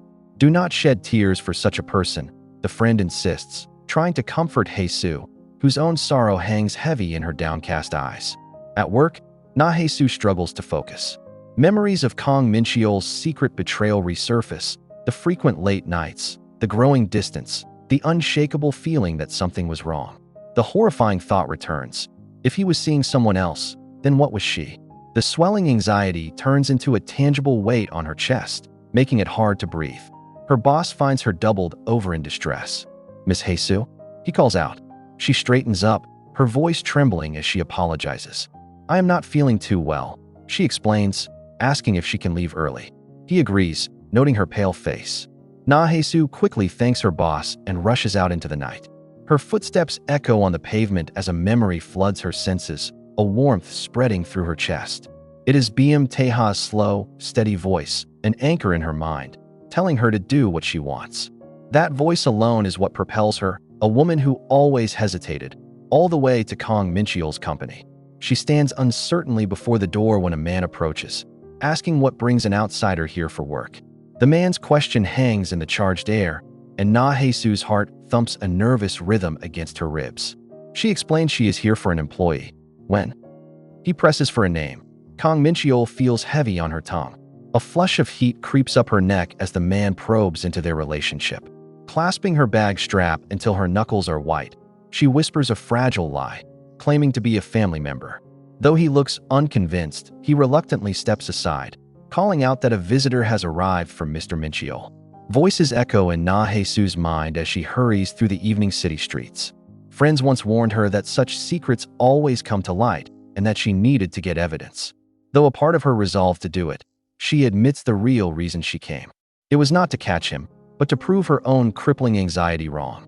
Night after night, her pillow is soaked from terrible dreams. She just wanted confirmation that he could never be that kind of person, that even if their relationship was not the same, some affection still remained. Hae-soo stands timidly at the entrance to Kang Min-cheol's office, her arrival announced to the room. A ripple of curiosity spreads among the co-workers. Across the office, Min-cheol looks up, his expression frozen as he sees her. Nearby, Do-hee-ji learns the visitor claims to be family. With perfect composure, she rises and tells Min-cheol she will step out. As he walks past her chair, his hand drops to find hers in a hidden gesture. His fingers tighten in a firm, possessive grip, a silent confirmation of the truth Hae-soo came to deny. Kang Min-cheol leads Hae-soo outside, his voice a low command to follow. He pulls her into a secluded alley, the sudden movement causing her to cry out as his grip tightens on her arm. He pins her against the wall, his body heat radiating in the cool night. He demands to know why she embarrassed him at his workplace. Hae-soo flinches when he orders her to speak clearly. Trembling, she whispers that he is scaring her. A cold, humorless sound escapes him. He leans in closer, his face inches from hers. "You're scared of me?" he asks. Kang Min-cheol's voice is low, his words a harsh accusation that she is clinging to the past. For Hae-soo, the reaction is involuntary, a trembling body and a heart that throbs with a familiar, learned fear. Pinned against the cool brick, she feels the heat radiating from him as he looms closer, demanding to know why she came. Her lips are frozen, unable to form an answer. Then, her voice finally emerges, a fragile whisper. She saw cosmetic stains on his clothes, she says, a shade that is not hers. Her gaze locks with his, questioning who it belongs to. A cruel smile touches Kang Min-cheol's lips as he leans closer, his voice a low taunt. He asks if she is acting this way because she thinks he is with another woman. Hae-soo, he whispers, "Are you jealous?" She flinches, her hands clutching her coat as she tries to deny it, but he cuts her off. He calls her behavior irrational, dismissing the mark as trivial. Running a hand through his hair in frustration, he calls her annoying and turns away, leaving her with a final, cold command. "Do not come here again." Lost in a daze, Hae-soo stumbles into a man on the street. He complains under his breath, but his words are cut short when he walks directly into an unmoving figure. Tae-ha blocks his path, his eyes cold and unwavering. "Watch where you are going." Tae-ha's voice is low and firm. The brief confrontation fades into the background noise of the city. Suddenly, only the soft fall of snow exists between them. The distance closes, from 100 feet to 20 to just 10. Before she even realizes it, he is there. Tae-ha watches the soft snow fall around him, feeling completely invisible. He stands so close, yet Hae-soo does not see him, her thoughts consumed by a feverish focus on someone else. A memory surfaces of his own deceit, of hiding his true self while secretly wishing to be caught. He recalls circling her out of habit, driven by a strange desire to be discovered for his wicked intentions. As she walks away into the haze, he remains under his dark umbrella, his unanswered texts glowing on his screen, a silent witness to his vigil. He sends a message, a simple warning that the snow will soon turn to rain, urging her to head home quickly. But his words do not reach her. The gentle flakes melt into a cold, heavy downpour that soaks her completely as she stands motionless in the street. Suddenly, the chill vanishes, replaced by the suffocating warmth of a memory. Kang Min-cheol's face leans in, his presence so close it steals the air. The phantom heat feels real, making her heart pound, before it fades, leaving her shivering and alone in the cold once more. Tae-ha watches Hae-soo in the downpour, his hand tightening on the umbrella. He sees her struggling, and his own composure cracks. It is hard to hold back, he thinks, when he is only pretending to be a good person. His mind flashes back to her gentle words at the convenience store. She told him that despite his troubles, he was good and had not become twisted. "Keep on living," she had urged, "and everything will get better." But standing in the cold rain, he knows she was wrong. He is not good, just foolish, and his foolishness made him do nothing but watch her cry. In a memory from before, Hae-soo stands at work, her eyes puffy from a sleepless night. She brushes off a co-worker's concern, blaming late-night ramen for her appearance. Her mind, however, is consumed with Kang Min-cheol. He did not come home, but with their anniversary approaching, she clings to the hope of reconciliation. As she plans how to make things right, a sudden warmth jolts her from her thoughts. A hot coffee cup appears beside her, and she looks up into Tae-ha's intense gaze. He stands impossibly close, looking down at her. "Hey," he says, his voice low. "You are slacking off." Tae-ha's voice is low as he leans over Hae-soo, teasing her for slacking off. He startles her by touching a warm coffee cup to her cheek. When she defensively says the shop isn't open, he offers her the drink. He admits he expected a scolding for showing up unannounced and playfully asks if he needs to be reprimanded again. The suggestion flusters her. He breaks into a laugh, then looks at her with a knowing glint in his eye. Actually, he begins, his voice dropping, I am not into that sort of thing. But the unfinished thought hangs between them, charged with unspoken possibility. The thought settles in Tae-ha's mind. He would be okay with anything from Hae-soo. She agrees to let him pick her up, but tells him not to come on Friday. When he asks why, her answer lands with a heavy silence. It is her wedding anniversary. The playful warmth between them vanishes. His expression hardens, his eyes turning sharp and intense. Hae-soo admits she suspected he knew she was married. He looks down at her, his voice low and firm. He says if it were him, he would hate it if another man was there for her. Tae-ha's voice is a low murmur, filled with a possessive heat. He says that if he were her husband, he would have hated another man buying her coffee. He would have insisted he was the only one. He leans closer, eyes sharp, asking if her husband ever said that. Hae-soo dismisses his intensity, calling it youthfulness, and asks him not to come on her anniversary. He pulls back, his warmth vanishing into a cool distance. He agrees to stay away for the entire week, telling her to enjoy the time with her husband. The polite words land with a chilling finality. Hae-soo quietly announces she is leaving first, her shift over. The scene changes to a bedroom where Kang Min-cheol lounges on the bed, absorbed in his phone, while Do Hee-ji sits on the edge, looking troubled. A friend's skeptical words echo in her mind, questioning why such a handsome, 33-year-old man was single for so long. The seed of doubt has been planted. She turns to him and asks to go to his house, not a temporary room, but where he actually lives. Surprised, he finally looks up. Can I not go there? She presses. Kang Min-cheol sighs, lying back in bed as Do Hee-ji's question hangs in the air. He wonders why she insists on seeing his place when hers is so new and convenient. His thoughts drift inevitably to Hae-soo. He imagines her waiting for him in their old, shabby home, convinced that she will always be there, that she loves him even without him saying a word.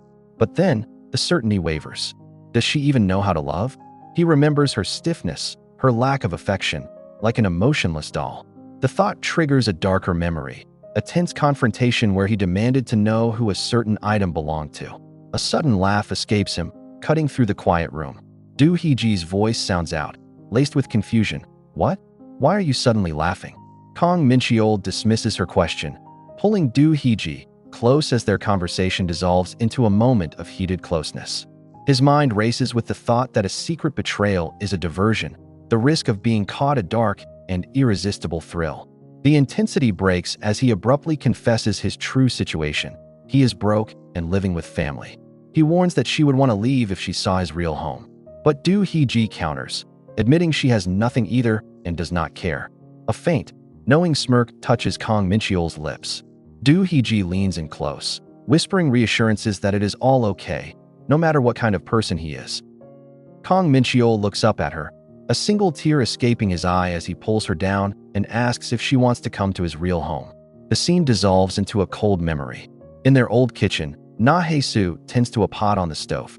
She tentatively asks a freshly woken Kang Min-cheol if he is busy today. He gives a vague, dismissive answer and walks away, leaving her standing alone with her unspoken plans for the evening. The memory of that day remains sharp. Hae-soo bustles around her shop, wrapping gifts and sweeping the floors, a quiet hope building for the evening ahead. But now, she stands alone on a street corner as the orange sun sets, her eyes fixed on her phone. Kang Min-cheol's reply is a cool dismissal about working overtime. Her own texts were supportive, hiding the sting of disappointment. A familiar ache settles in her chest. She feels like a fool for hoping the day would be special, a painful reminder that living without expectations is safer. As they walk hand in hand, a gentle warmth spreads through Hae-soo's chest. She tells Tae-ha how much this means to her, how taking her home feels like a mature, serious step in their relationship. He glances down, warning her that his apartment will be cold. Undeterred, she squeezes his hand, saying his warmth is all she needs. A soft smile touches his lips as he agrees. But the sweet moment is pierced by a cold memory. Kang Min-cheol in a dark alley, making hollow promises to another woman. A cruel whisper from the past echoes in her mind. It is Kang Min-cheol's voice, his condescending smirk twisting the memory of her 10 years of loyalty into a foolish choice. He believed women like her, who endure hardship, would be fine with anything. But that cold thought dissolves, replaced by a present heat. In a warmly lit room, Tae-ha ends a call. His voice is low as he tells the person on the other end he is getting ready. The sooner, the better, he adds, a sharp intensity in his eyes. He is in a hurry now. Kang Min-cheol invites Do Hee-ji into his apartment, asking her not to look too closely because it is old. She, however, looks around in surprise, remarking that it is spotless. He laughs it off, giving the credit to Hae-soo. Noticing Do Hee-ji shiver, Kang Min-cheol asks if she is cold and suggests they go inside. She presses closer to him, dismissing the chill. "It is okay as long as you are holding me," she whispers, gazing up at him. She wonders aloud why she would need heating when someone as warm as him is right there. In the dim light of their bedroom, Kang Min-cheol feels Hae-soo shivering beside him. "Are you cold?" he asks. She admits it has gotten chilly and suggests they stay close for warmth. But he scoffs, turning his back on her completely. "Forget it," he mutters dismissively. "I will sleep on my own." The cold memory dissolves into the heated present. Now, in that same bed, he holds Do Hee-ji close. A thrill runs through him as their connection deepens. Knowing this is where Hae-soo once slept. He recalls her back always turned to him. A painful memory surfaces, an affection that etched an eternal mark. It was a bond that endlessly broke and shattered, crumbling over and over under the weight of misery. A circled date on a calendar, their wedding anniversary, now feels like a tombstone for a suffocating relationship. The cold past fades, replaced by the warm, quiet glow of the present. In a dimly lit room, Tae-ha pulls on a jacket, his clothes from the night before lying on the floor. With his hood pulled up, his expression is somber and unreadable. A bell chimes softly as he pushes open the door to a small pharmacy. The clerk looks up from her phone. "Welcome," she says. Inside the pharmacy, Tae-ha approaches the counter. The clerk's eyes widen. His basket is piled high with dozens of disposable hot packs. She wonders aloud if he is going winter hiking. A faint, unreadable smile touches his lips as he hands over his card. "It is not that," he says softly, his gaze distant. "I need them for a specific purpose." The scene shifts to the quiet warmth of the bedroom. He lies beside Hae-soo, watching her sleep peacefully, the unspoken answer to the clerk's question hanging in the air. A woman crouches by a potted plant outside a shop when a quiet voice startles her. "Excuse me." She turns to find Tae-ha, his face shadowed by his hood. He asks if she could call Hae-soo for him. Inside, Hae-soo appears, and her co-worker points out her flushed cheeks. Hae-soo admits to a slight fever, asking why she was needed. "Someone came looking for you," her co-worker says. Hae-soo's eyes widen. A single name flashes through her mind, Min-cheol. The excitement makes her heart race as a foolish hope builds. What if he was planning a surprise for their anniversary? With a flicker of hope, Hae-soo peeks outside, her voice a soft question. "Min-cheol?" The narrow alley is dark and empty, her disappointment immediate. As she wonders if it was just a prank, strong arms suddenly pull her back into the shadows. It is Tae-ha, holding her close from behind. "Nuna," he whispers. She flinches, heat rising in her cheeks. She tells him not to call her that, her voice hushed with urgency, worried someone might overhear. A smirk touches his lips as he leans closer, his breath warm against her skin. "Okay." Tae-ha's voice is a low murmur as he asks if she is hurt somewhere, pulling her closer into the alley's shadows. He apologizes for contacting her when she told him not to. As Hae-soo touches his face, a jolt of alarm runs through her. He is burning with fever. She tells him he is sick and should go home immediately, but he simply shakes his head. "I cannot go home," he whispers. The vacant look in his eyes sends a sharp pang through her chest, a sudden ache for this strange, vulnerable boy. A chilling thought surfaces in Hae-soo's mind. He mentioned being in a bad situation, and if he cannot go home, maybe the injuries she saw happen there. "Wait a moment," she blurts out, her hand shooting out to grasp his. Her grip is firm, decisive. "I am not leaving you behind." He looks up, a flicker of surprise in his weary eyes. She tells him she will ask her boss for time off. A soft, almost relieved smile touches his lips as he looks down. "Then go ahead." She leads him away, her resolve solidifying. A faint smile plays on Tae-ha's lips as they walk through the quiet street. Hae-soo glances at him, her heart giving a soft thump. She asks what he is smiling about, gently chiding him for getting sick. He simply replies that he is happy to see her after so long. She looks ahead, admitting that since he stopped coming around, she has felt a bit bored, too. His smile widens, and he promises to see her every day from now on. She cannot bring herself to look away from his innocent expression as they arrive. We are here. Hae-soo leads Tae-ha up the stairs, admitting her apartment is old and cramped, but insisting it is better than sending him home sick. As they reach her door, she suddenly stops. A cold dread settles in her chest. It is strange. The light is on inside. Just then, a woman's soft voice drifts through the door, murmuring hushed, private words that make Hae-soo's blood run cold. Her hand freezes, trembling just shy of the handle. Behind her, Tae-ha's face is hidden in shadow.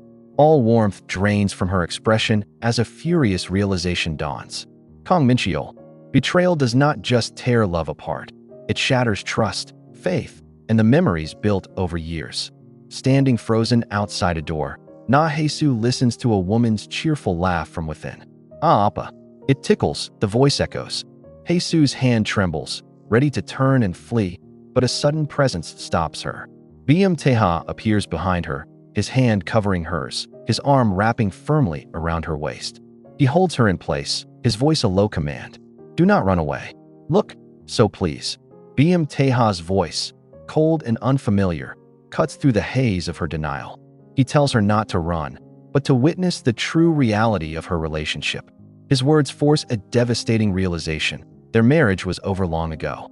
A warm memory of her with Kang Min-cheol flashes in her mind, a painful ghost of what is lost. Reality crashes down, and panic seizes her. Let go, she pleads, struggling in his unyielding grip. He only says her name, his hold firm. She shoves against him, her voice cracking. Let go of me. Tae-ha's gaze is intense as he admits he thought she would run away. With his push, Hae-soo stumbles forward and the door swings open. The sight is a brutal confirmation of her worst fears. Kang Min-cheol sits up in their bed, another woman beside him. He stares at Hae-soo, his voice cold. Why are you here already? The woman, Do Hee-ji, glances over coolly, asking if this is the family member from his past. The word hangs in the air, a cruel dismissal of everything they once were. Family. Hae-soo confronts Kang Min-cheol, her voice trembling as she demands an answer. Annoyed and impatient, he tries to dismiss her, blaming her for arriving so early. Unwilling to be ignored, she grabs his shirt, desperation in her eyes. Her voice cracks with 13 years of shared history as she asks if their life together meant so little that she is now just family. He turns away, coldly reassuring the other woman. He claims they separated long ago, declaring that Hae-soo is not family. She is just a stranger to him now. The word stranger shatters what little composure Hae-soo has left. She lunges forward, gripping fiercely onto Kang Min-cheol. He shouts, demanding she let go, but she refuses, her voice breaking as she asks how he could call her that. With a harsh push, he throws her back. She stumbles to the floor as he stands over her, his voice chillingly calm. He explains he grew tired of their life and found someone new, someone young and sweet. A cruel smirk plays on his lips as he dares her to walk away. Go ahead, he taunts, if you can. Hae-soo stares blankly from the cold floor, the sharp sound of the impact fading. Beside her hand, a shattered vase leaks water around a single, perfect red rose, a broken symbol of their life together. As tears well in her eyes, a dizzying montage of happy memories flashes through her mind. She and Kang Min-cheol are young again, laughing and carefree, surrounded by a vibrant glow. The warmth of the past clashes cruelly with the cold, silent present. The moment passes, and Kang Min-cheol looks down, realizing she is already gone. From the shadows of the alley, Tae-ha watches Kang Min-cheol stand beside Hae-soo, trying to explain the situation away by calling her obsessed. The words confirm everything Tae-ha already suspected. His gaze darkens as he sees them walk off, a cold thought taking root in his mind. Should he just erase his existence entirely? But he dismisses the impulse. No, that would be too simple. As his eyes follow the man who drained her youth, he decides that what is coming must not be swift. It must be slow and profound. Tae-ha reflects on the slow, cruel path that led to this moment. A dark satisfaction once filled him as he watched Hae-soo, knowing the downfall that awaited her and believing it was the only way she would finally leave Kang Min-cheol. He had waited for this day, but as he stands in the alley, the reality is different. Watching her finally collapse, a sharp and unexpected pain lances through his own chest. Her heartbreak feels like his own, and the sound of her quiet devastation pierces through everything. Tae-ha's thoughts spiral, each one a solemn promise to Hae-soo. He would listen to anything she says, give her whatever she wants. Memories flash through his mind, walking beside her in the rain, sharing a quiet moment. He would take her anywhere. His gaze hardens with chilling resolve. If she asked him to eliminate someone for her, he would do it without a second thought. But he knows she never would. She cannot even bring herself to hate the man who destroyed her. He understands that the woman whose spirit is scorched black desires nothing from him. Tae-ha watches Hae-soo's back, feeling completely powerless. His mind twists the idea of love into a suffocating force, an affection that binds and drags, yet feels so right. Breaking from his dark thoughts, he gently places a hand on her shoulder. "Stop crying," he says softly, his voice low. He warns her that crying so much will hurt her eyes and throat. Suddenly, Hae-soo collapses against him, her body surrendering to exhaustion. He freezes for a heartbeat, surprised by the contact, before pulling her into a firm embrace. Tae-ha sits in the dim recovery room, watching over Hae-soo as she sleeps. A single tear traces a path down her cheek, and he reaches out, gently, tucking her hair behind her ear. His expression is soft yet determined. He resolves to erase her painful memories, one by one, believing that her wounds will eventually heal as long as she keeps going. Stepping quietly into the hallway, he closes the door behind him. Another man waits there, bowing his head slightly and expressing his relief that everything is settled. Tae-ha's associate expresses his concern. It is not just Hae-soo's fever, but the fact she pushed herself for so long without rest. He admits he cannot understand why she lives that way. A small, knowing smile plays on Tae-ha's lips as he deflects the man's earlier question, simply saying it is time to go. As they walk down the sterile hospital corridor, he announces their destination. "We are going to the flower shop." The associate stops dead, his expression twisting in disbelief. Standing on the sunlit street outside the shop, he looks utterly stunned. The bell above the flower shop door chimes, announcing Tae-ha's arrival. A young woman at the counter starts to greet him, then quickly tries to explain that the shop is closed. She stops short, her eyes widening in recognition. "Rose guy," she murmurs, completely flustered. Tae-ha's expression is unreadable as he stands before her. He calmly states that he is not there as a customer. He is here to work as a part-timer, covering Hae-soo's shift. The employee stares, utterly bewildered, asking if Hae-soo is sick, unable to process the bizarre situation. As Tae-ha waits, the two flower shop employees whisper in a frantic huddle. The shop owner playfully shoots down the idea of sending him away, even suggesting they could use his looks to attract customers. A flush of heat rises in the younger employee's cheeks, her heart thrumming. "You cannot cover a face that perfect," she insists passionately. His calm voice cuts through their debate. "Excuse me." Tae-ha steps forward, his gaze steady. "Are you done talking?" He holds out a notepad, taking control of the room. "Listen carefully." Tae-ha sits outside the shop, a handmade sign hanging from his neck and a single red rose in his hand. A young girl, led by her mother, stops in her tracks, captivated. He crouches down to her level, a gentle warmth in his eyes as he asks if there is anything she would like to buy. The little girl points directly at him. "Mommy," she announces, "I want to buy this appa." Her mother's face burns with embarrassment as she rushes to apologize. But Tae-ha simply smiles. A soft, distant look crosses his face. "I am sorry," he tells the child, his voice smooth and low. "I have already been spoken for." The little girl's mother asks with a surprised laugh if he was spoken for. Tae-ha calmly confirms that a lady already chose him. Unfazed, the child says it is okay. She already has a boy from kindergarten.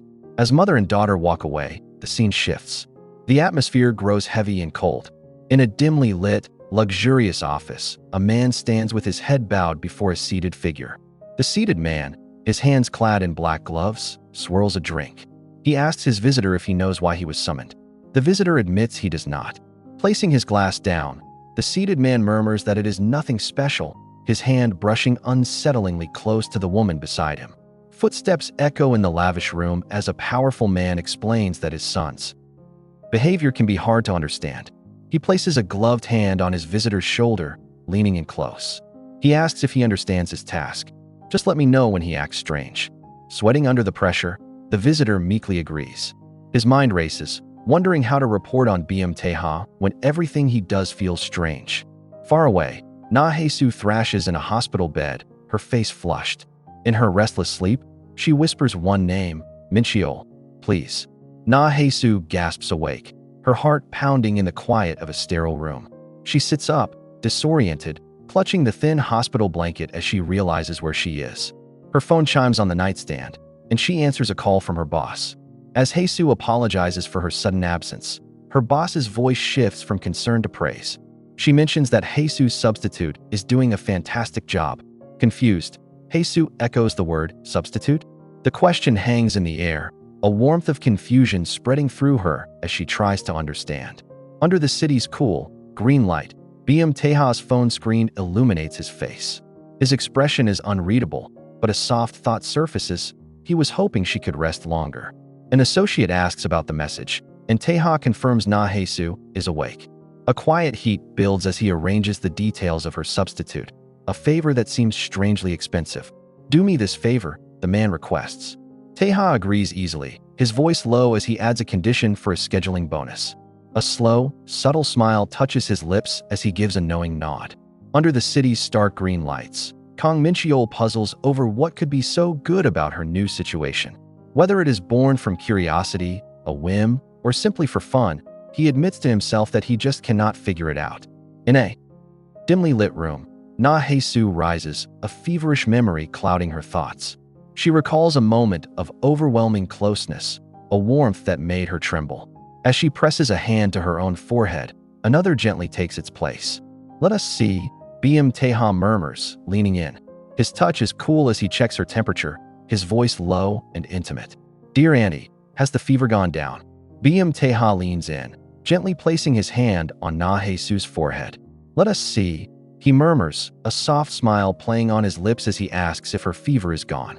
He suggests he should stay longer, noting she still seems unwell, but Hae-soo is startled by the closeness. She insists it is fine and that she is going home. The gentle atmosphere shifts. What about that man? He asks, standing before him. He questions if he must still call Mincheol her husband. Hae-soo averts her gaze, unable to answer, her voice barely a whisper. I do not know. Hae-soo's thoughts spiral as she considers her future. What is Kang Mincheol to her now? How will she manage on her own? Her mind drifts back to a rainy day, to a time when he held his jacket over her head, shielding her from the storm. He was the one stroke of luck in her difficult life, the person she believed would always be there. Though she knows their connection is fractured beyond repair, like a broken flower on the ground, a stubborn flicker of doubt remains, refusing to let the feeling truly be over. A memory of Mincheol's secret betrayal flashes through Hae-soo's mind. She clenches her fist, calling herself pathetic and foolish for secretly hoping he might return. Looking at Tae-ha, her voice is laced with shame as she asks if it all sounds ridiculous. No, he murmurs, his voice low and certain. He steps forward, the space between them shrinking until a warm current passes between them. His hand gently cups her jaw, his thumb stroking her cheek. Leaning in close, he says that if an emotion can be severed so easily, it might not have been love to begin with. Hae-soo's expression softens as she looks up at Tae-ha. You are really a strange kid, she says gently. She realizes that in her most vulnerable moments, it is always him who says exactly what she needs to hear. Just then, the gentle atmosphere is broken by a persistent vibration. His phone screen glows, displaying a name, Do Hee-ji. It is a girl's name, Hae-soo observes, her eyes fixed on the screen. She asks if he plans to answer. No, Tae-ha replies, his voice flat. He slips the phone into his pocket, dismissing the call. It is not important. But a shadow of doubt flickers across Hae-soo's face. She knows that is not the case. Tae-ha offers a weak excuse, claiming he hung up by accident. Let us just talk about something else, he suggests, but the tension in the air remains thick. Hae-soo looks at him, her gaze knowing. You should have just answered, she says quietly, her voice flat as she adds, I think she likes you. He seems surprised, asking how she knew the caller was a girl. Hae-soo's own bitter past fuels her reply. She tells him there is no such thing as just acquaintances between a man and a woman. The memory of Mincheol's identical lie, still a fresh wound. Tae-ha leans closer, his voice a low hum in the charged silence. What about us then? He asks, reminding her that they, too, are a man and a woman who talk every day. Hae-soo looks away, dismissing his words. Do not be stupid, she says flatly. You are still a kid. Her shoulders slump as she questions who would ever like someone like her. His response cuts through her doubt, simple and direct. I like you. Her breath catches. She tells him not to joke, but his gaze is heavy and unwavering. It is not a joke. Hae-soo jolts to her feet, her body tense as she turns away from him. She presses her hands to her warm cheeks, trying to deflect the intensity of the moment. It tickles, she mutters, complaining his voice is too low. A faint, knowing smile plays on Tae-ha's lips as he watches her, wondering just how long she will pretend not to have heard. Later, as they walk, she suddenly remembers her shift. He calmly reassures her, explaining, "It is okay. I already sent a substitute." Surprised, she asks who, and he simply says it is someone he knows. The substitute Tae-ha sent works efficiently, calmly handling a group of rowdy patrons with a quiet word. Elsewhere, under the cool, greenish glow of a street lamp, Do-hee-ji stands with a sour expression. A man approaches, asking about her look. Her frustration spills out as she checks her phone. Is Tae-ha not answering? She mutters, her words turning sharp. She warns that his kindness is just an act he shows to everyone, a stark contrast to his true nature, cautioning anyone from thinking they are special to him. The man with Do-hee-ji scoffs at her bitter warning about Tae-ha. Do you think he is like you? He asks, his tone sharp.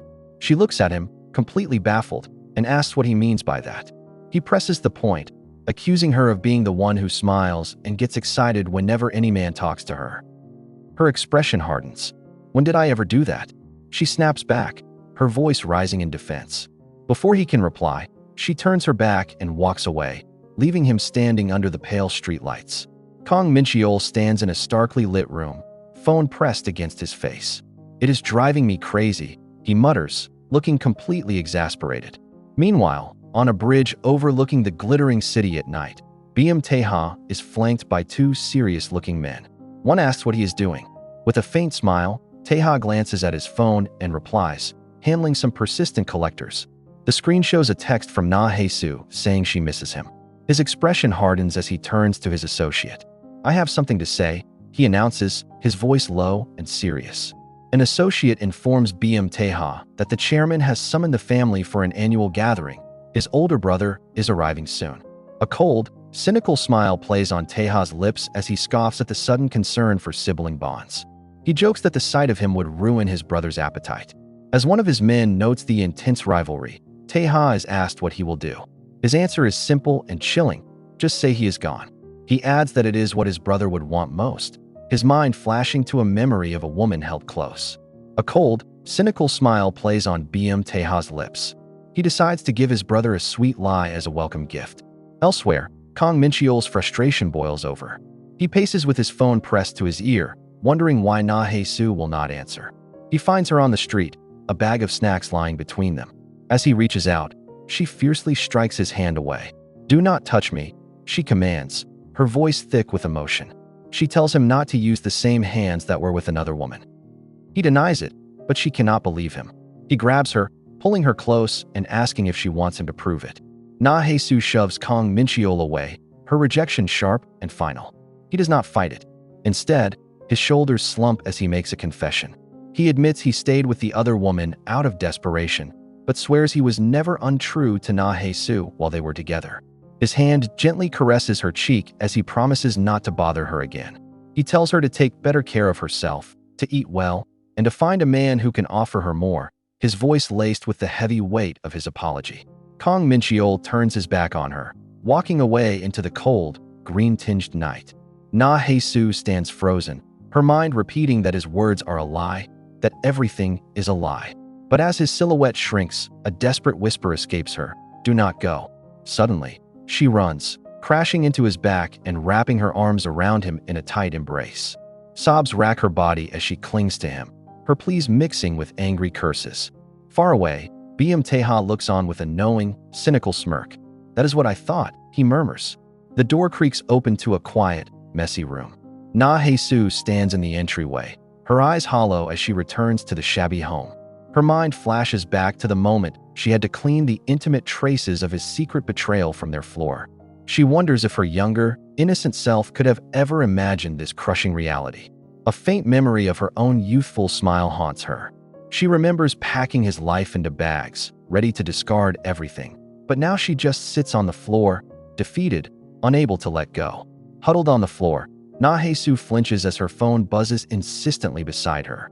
She curls tighter, assuming it is an unwanted collector, and silently begs them to leave her alone.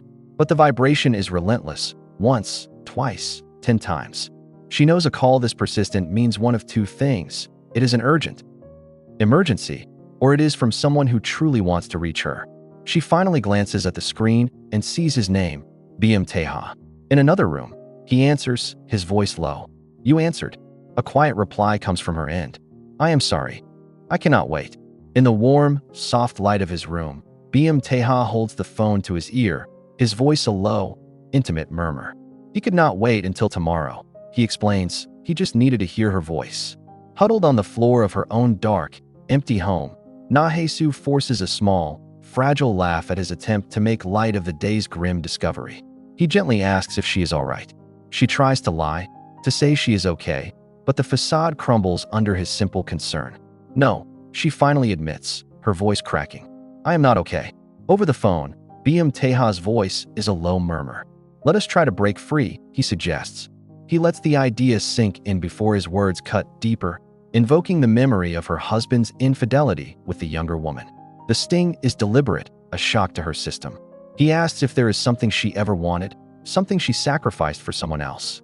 Huddled on her cold floor, the question ignites a forgotten desire. A strange warmth spreads through Hae-soo. After a long silence, she whispers, "There is one thing." In the eerie green glow of the street, Hae-soo clutches a small box of smokes and a lighter. A wave of embarrassment washes over her. She feels like a rebellious teenager. The memory surfaces without warning. Kang Min-cheol, always with a smoke in his hand. He sees her, a charming grin spreading across his face as he greets his wife. In one smooth motion, he flicks it away. He cannot let her breathe in the haze. He tells her, wrapping his arm around her shoulders. At those words, her young heart foolishly fluttered. The memory shifts, souring. At some point, Kang Min-cheol stopped putting his smokes out for her, and the thick, pungent haze became a constant, careless presence. Standing in the cold green light of the street, Hae-soo wonders if that same habit could carry her own sorrow away. She fumbles with the box, awkwardly placing a stick between her lips. But the lighter just clicks, refusing to catch. Suddenly, a hand gently plucks it from her mouth. She looks up, startled. Tae-ha stands impossibly close behind her. "That is not how you do it," he murmurs. Kang Min-cheol's mind drifts to a past memory, offering Hae-soo a place to live, a refuge. His voice was a lifeline, urging her to leave her old life behind. In the present, a self-satisfied smirk crosses his face. He thinks about how easy it was, seeing her as a naive girl to be guided. A vision of him resting his head on her shoulder during a quiet bus ride surfaces. He wonders if he ever could have left her for someone else. A firm no echoes in his thoughts. He would never have let her go. Ever. Kang Min-cheol stands alone in the cold, a confident smirk on his face. He knows Hae-soo. She might feel angry at first, but he is certain she would never abandon him. Even if he hurt her repeatedly, she would always come back. To him, this is not arrogance, it is a simple truth. But his reality is wrong. In a dimly lit room, Hae-soo is startled when a hand gently covers her own. Tae-ha leans in close from behind her, his voice a low whisper. "That is not how you do it," he says. She flinches, her eyes wide, completely enveloped by his sudden, warm presence. His thumb gently brushes over her hand as he takes the lighter. "You do it like this." Tae-ha's voice is low, his presence enveloping her. A sharp click echoes in the quiet alley as a small flame dances to life, casting a warm glow on their faces. The sudden proximity makes Hae-soo's breath catch. She asks if he partakes in the habit, but he calmly denies it, a faint smile on his lips. Feeling a bit foolish, she looks away, but he simply tells her it is fine either way. With her, anything is fine. And that, he thinks, is the real problem. Tae-ha's gaze intensifies. He leans closer, his voice a low murmur, confessing he does not like it if her hesitation is because of that person. His hand gently guides hers, the warmth spreading through her skin. "I will teach you," he says softly. "Ask me again." Hae-soo fumbles with the stick, and the quiet alley is suddenly filled with his deep, unrestrained laughter. She protests, embarrassed, but it only encourages him. Stepping forward, he brings the lighter to her lips himself. Watch closely, he whispers, his presence enveloping her completely. The stick rests between Tae-ha's own lips. A sharp click, and a small flame dances to life, illuminating his intense, shadowed gaze as he demonstrates how to inhale. See, not hard, he murmurs, smoke curling from his lips. Hae-soo watches, completely captivated, before softly telling him he should not indulge, that he looks like a delinquent. He just laughs, agreeing easily. When she tries herself, a harsh fit of coughing escapes her. Embarrassed, she worries about the waist, but he simply shakes his head. Your body is worth more, he says softly. Tae-ha's voice drops, questioning if they can do something else. His fingers gently tighten over Hae-soo's, taking the box from her hand. He murmurs there are much better things they could be doing. The air grows thick as he leans in, his shadow enveloping her. I like you, he says, his gaze intense and unwavering. I am not joking. Hae-soo's mind spins. This is crazy. She tells him to stop, but he only gets closer, wishing she were younger so he could make her heart flutter. She dismisses him, saying he should find a girl his age. But his answer is a simple, resolute no. Tae-ha's answer is simple and direct. I prefer older women.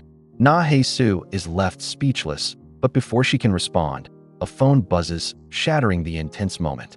Her eyes drift to the screen in his hand and widen slightly. The name displayed is Do-hee-ji. A flicker of unease crosses her face as she recognizes it. Before she can process the thought, he decisively ends the call. What? She asks, confused if he hung up by accident. No, he says, his gaze locking onto hers. I did it on purpose. He leans in, the space between them shrinking until she can feel the warmth from his body. I am with someone I like, he murmurs, his voice low and intimate. So I do not want to be disturbed. Hae-soo flinches away, her heart hammering against her ribs. Trapped against the wall, she tries to push him back with her words, asking what he could possibly like about an Andy like her. She lays out her broken past. She was married, had a husband, and almost had a child. But Tae-ha remains unfazed. A slow, unsettling smile spreads across his face. When he asks if she is serious, she calls him reckless with his heart. He simply chuckles, finding it unfair. I am more innocent than you might think, he says, closing the remaining space between them. Tae-ha pulls Hae-soo into a tight, possessive embrace, his body a warm shield against the world. He leans in close, his voice a low, intense murmur against her ear. I will come to you even if I get worn out, he promises, his words a heavy vow. Any remaining resistance within Hae-soo melts away, and she sinks into his hold. A fist crashes down on a restaurant table, the sound sharp and jarring. A man glares down at his companion, his voice thick with contempt.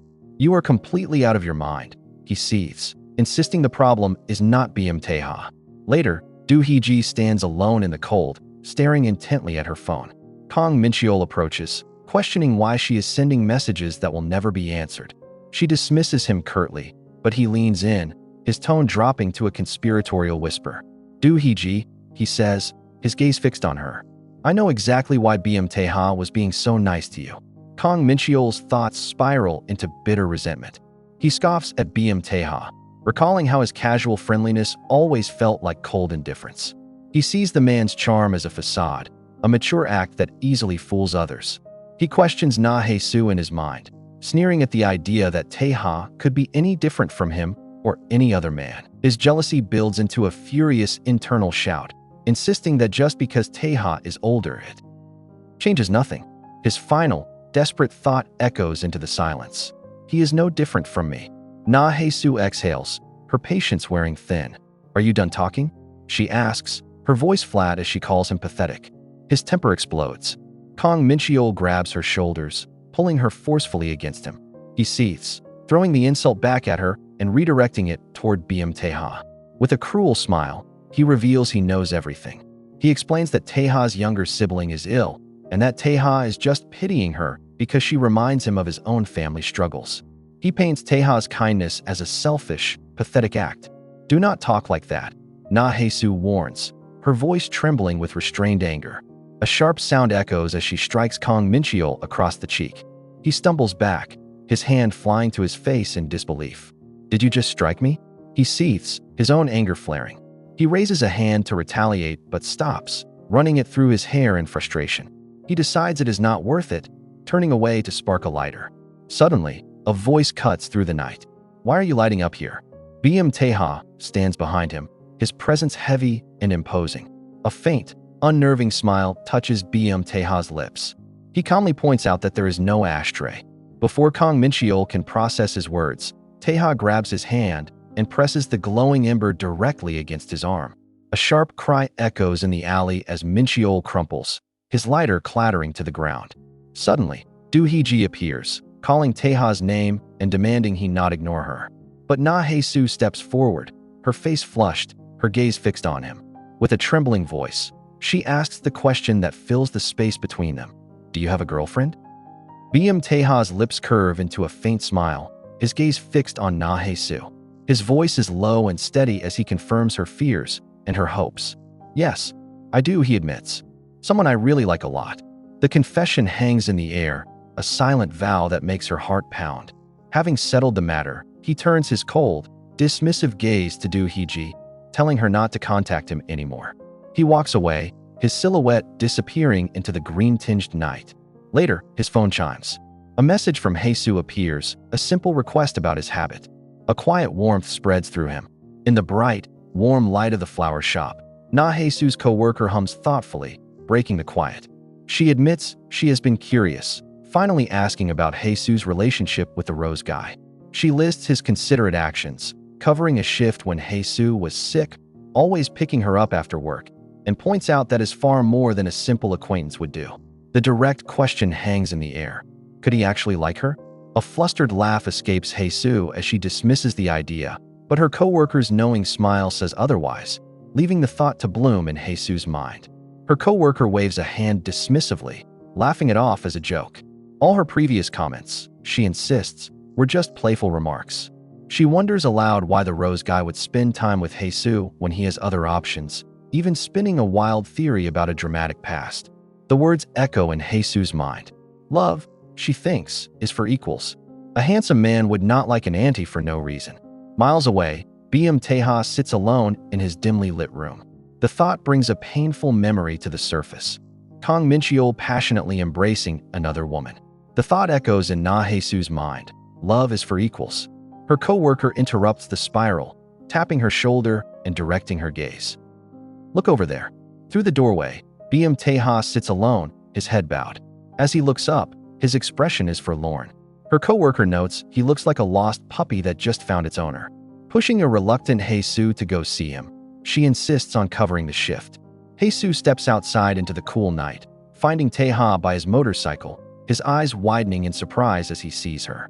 Tae-ha greets Hae-soo softly, explaining he was just passing by and wanted to see her. A flicker of concern crosses her face, and she tells him to wait before disappearing inside. She returns moments later, holding out a small gift. It is just candy, she explains, something that helps when you are having a hard time. He gestures to his motorcycle gloves, unable to take it. It is fine, she says quietly, her voice full of a gentle warmth. I will feed you. The gesture stills him. As he unwraps the candy, his co-worker's words echo in his mind. Love is for equals. He reflects on Hae-soo's innate kindness and questions what her feelings for him could possibly be. Tae-ha rationalizes her gesture. It cannot be romantic interest, he thinks. It must be sympathy, especially after she saw him looking so defeated. In her kind eyes, he was just a concern. The memory of her touch, the candy against his lips, makes him pause. He slowly traces his lip with his thumb, the simple sensation igniting a subtle warmth. Her name echoes in his mind, Hae-soo. His gaze sharpens, becoming intense and unreadable. He quickly dismisses the feeling, telling himself he is simply overthinking things again. Hae-soo shifts in her sleep, caught in a restless dream. The warmth of a past memory envelopes her, a phantom touch and breathless closeness that leaves her unsettled. A single tear escapes, trailing down her temple as a soft gasp leaves her lips. Suddenly, a new sensation cuts through the haze. A large, cool hand gently brushes the tear from her cheek. Her eyes flutter open, disoriented by the unexpected comfort. The touch feels so different from the one in her dream. She wonders who this could possibly be. Still caught in a feverish haze, Hae-soo whispers a name into the darkness, Kang Min-cheol. A large hand gently covers her eyes, heightening every other sense as the air grows thick with warmth. A soft gasp escapes her lips as a slow touch travels along her side, making her breath catch. Her body trembles, a silent struggle between memory and reality. "Wait," she murmurs, a weak plea to stop. As another hand firmly covers her own, her confusion finally cuts through the fog. Her thoughts race, desperate to know who is really with her. A low voice, thick with unspoken thoughts, breaks the silence. He wonders aloud how they ever found themselves in this moment, so intimately close. The thought is met with a sharp, definitive no. In a swift, fluid motion, Hae-soo finds herself on her back. Her breath hitches, each exhale a soft, trembling sound in the quiet room. Her eyes, wide and shimmering with tears, reflect a storm of feverish confusion and undeniable heat. She stares up at Tae-ha, his shadow looming over her, a silent question hanging in the charged air between them. Hae-soo jolts awake, a soft gasp escaping her as she sits bolt upright. Her heart hammers against her ribs, a frantic rhythm in the quiet room. Cheeks burning with a deep flush, she clutches the blanket, her mind reeling. What on earth? She breathes, wondering if the intense moment was just a fever dream. An image of Tae-ha's sharp gaze flashes in her mind. She tells herself she is going crazy, but then her thoughts shift. It is his fault, too, for being so impossibly bold. She sighs, pulling her knees to her chest. Hae-soo sits on her bed, questioning if this consuming warmth is simply because it has been so long. Even with Kang Min-cheol, their connection had faded long before the end. She dismisses the thought as a pathetic excuse, a wave of guilt washing over her. But she immediately corrects herself. No, the old nightmares of him leaving were not better. That is a lie. A memory surfaces of Tae-ha appearing in her life, a reckless and indecipherable man. Huddling into a tight ball, she accepts a new reality. Because of him, her days and nights are now filled with a vibrant, unnerving chaos. Finishing her shift, Hae-soo gives herself a small mental cheer for surviving another hard day. A coworker catches her on the way out, asking if Tae-ha really waits for her every single evening. With a straight face, Hae-soo explains the area is dark and unsafe. Then, a playful smile touches her lips as she adds that it is actually who gets scared walking alone. Leaving her coworker utterly baffled, she steps outside. Under the green glow of the streetlights, Tae-ha waits patiently. "I was waiting," he says, his voice low as he extends his hand toward her. Hae-soo freezes, her heart fluttering as she stares at his open palm, wondering about the sudden, warm gesture. Actually, Tae-ha begins, a faint smile playing on his lips as he explains he had a scary dream. "So, let us hold hands," he suggests, his open palm still waiting. Hae-soo's mind is suddenly flooded with a dizzying rush of heat, blurry memories of their connection deepening in the dark. Her face flushes. Flustered, she starts walking ahead, creating distance between them. "You," she blurts out, "stay a bit further away." Tae-ha watches her, his gaze unwavering. "Why?" he asks calmly. "I want to walk next to you." Hae-soo turns her back to him, her voice firm as she tells him to walk over there. But Tae-ha simply steps closer, explaining that a bad dream makes him feel afraid walking alone at night. Flustered by his persistence, she can only manage a quiet, "You." He offers to follow behind her, his hand hovering near her back before his fingers gently brush against hers. "Is this not okay either?" he asks softly. A shaky breath escapes her lips as she finally relents. "Forget it," she sighs. "Just walk next to me." Their fingers intertwine as they walk side by side through the cool night air. Hae-soo playfully teases him, asking if the growing kid is not afraid of bad dreams anymore. A warm blush rises to her cheeks, and she awkwardly tries to change the subject by mentioning the weather. Tae-ha's smile is knowing. "Are you embarrassed?" he asks gently. She looks away, caught. He lets out a soft laugh, but his focus is on the undeniable warmth in her expression. A hazy, intimate memory flashes in his mind before the scene cuts, leaving him alone, silently gazing at the city lights. Two men in dark suits stand silently before a massive window, looking out over the city lights at night. The scene changes to a brightly lit airport, where a man in stylish loafers steps forward. "Wow," he says with a smirk. "It has been a while." Dressed in a loud floral shirt and sunglasses, He complains that Korea is disappointingly cold upon his arrival. He takes off his glasses, his pale eyes glinting. Is my dear younger brother doing well? He asks his companion, before waving the thought away with a sneer. No, forget it. I am not interested. Kang Min-cheol sighs, complaining about his exhaustion and the time difference. He tells his companion he just wants to go to a hotel to sleep, dismissing the idea of the family house by asking how he could possibly rest there. He turns his gaze to the motionless baggage carousel, a single word reflecting his mood: empty. Clicking his tongue in annoyance, he rubs his cold hands together. His companion offers a distraction. Forget the jet lag, he suggests. Let us just go meet some women. A man in a floral shirt waves a casual hand, asking if he can join. His companion agrees, whispering that he will show him around, but it has to remain a secret from the chairman. The scene dissolves into a dark room where Tae-ha rests, a hand covering his eyes as if warding off a bad dream. Suddenly, the space transforms into a vast hall, drenched in an oppressive, crimson light. A figure lies fallen on the floor, small and defeated before an imposing presence, a silent testament to a decisive conflict. Tae-ha sits up, breathing heavily as he runs a hand through his dark hair, the weight of the nightmare still pressing down on him.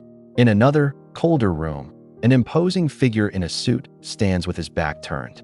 His gaze sweeps over a few simple items left behind: a cheap lighter and an empty bandage box. He considers how mundane they are, yet they feel utterly alien in this place. A deep, unsettling feeling rises within him, his instincts screaming that something is fundamentally wrong here.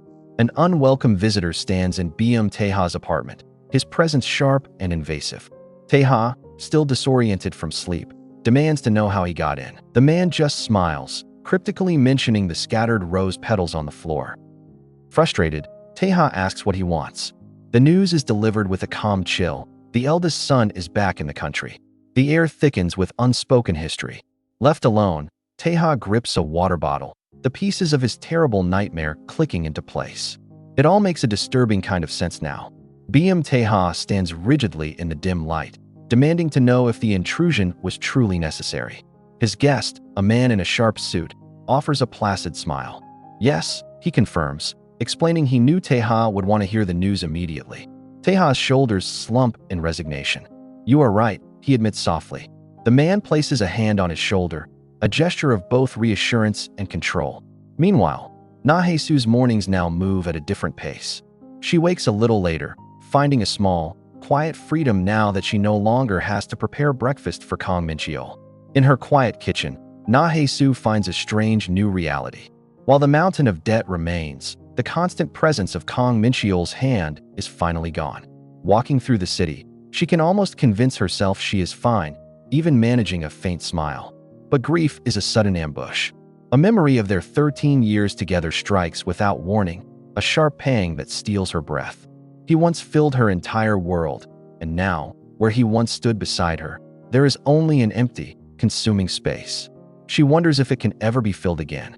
Wandering the city streets, Hae-soo questions if she can ever forget Kang Min-cheol. A physical injury would have been better, at least it could heal.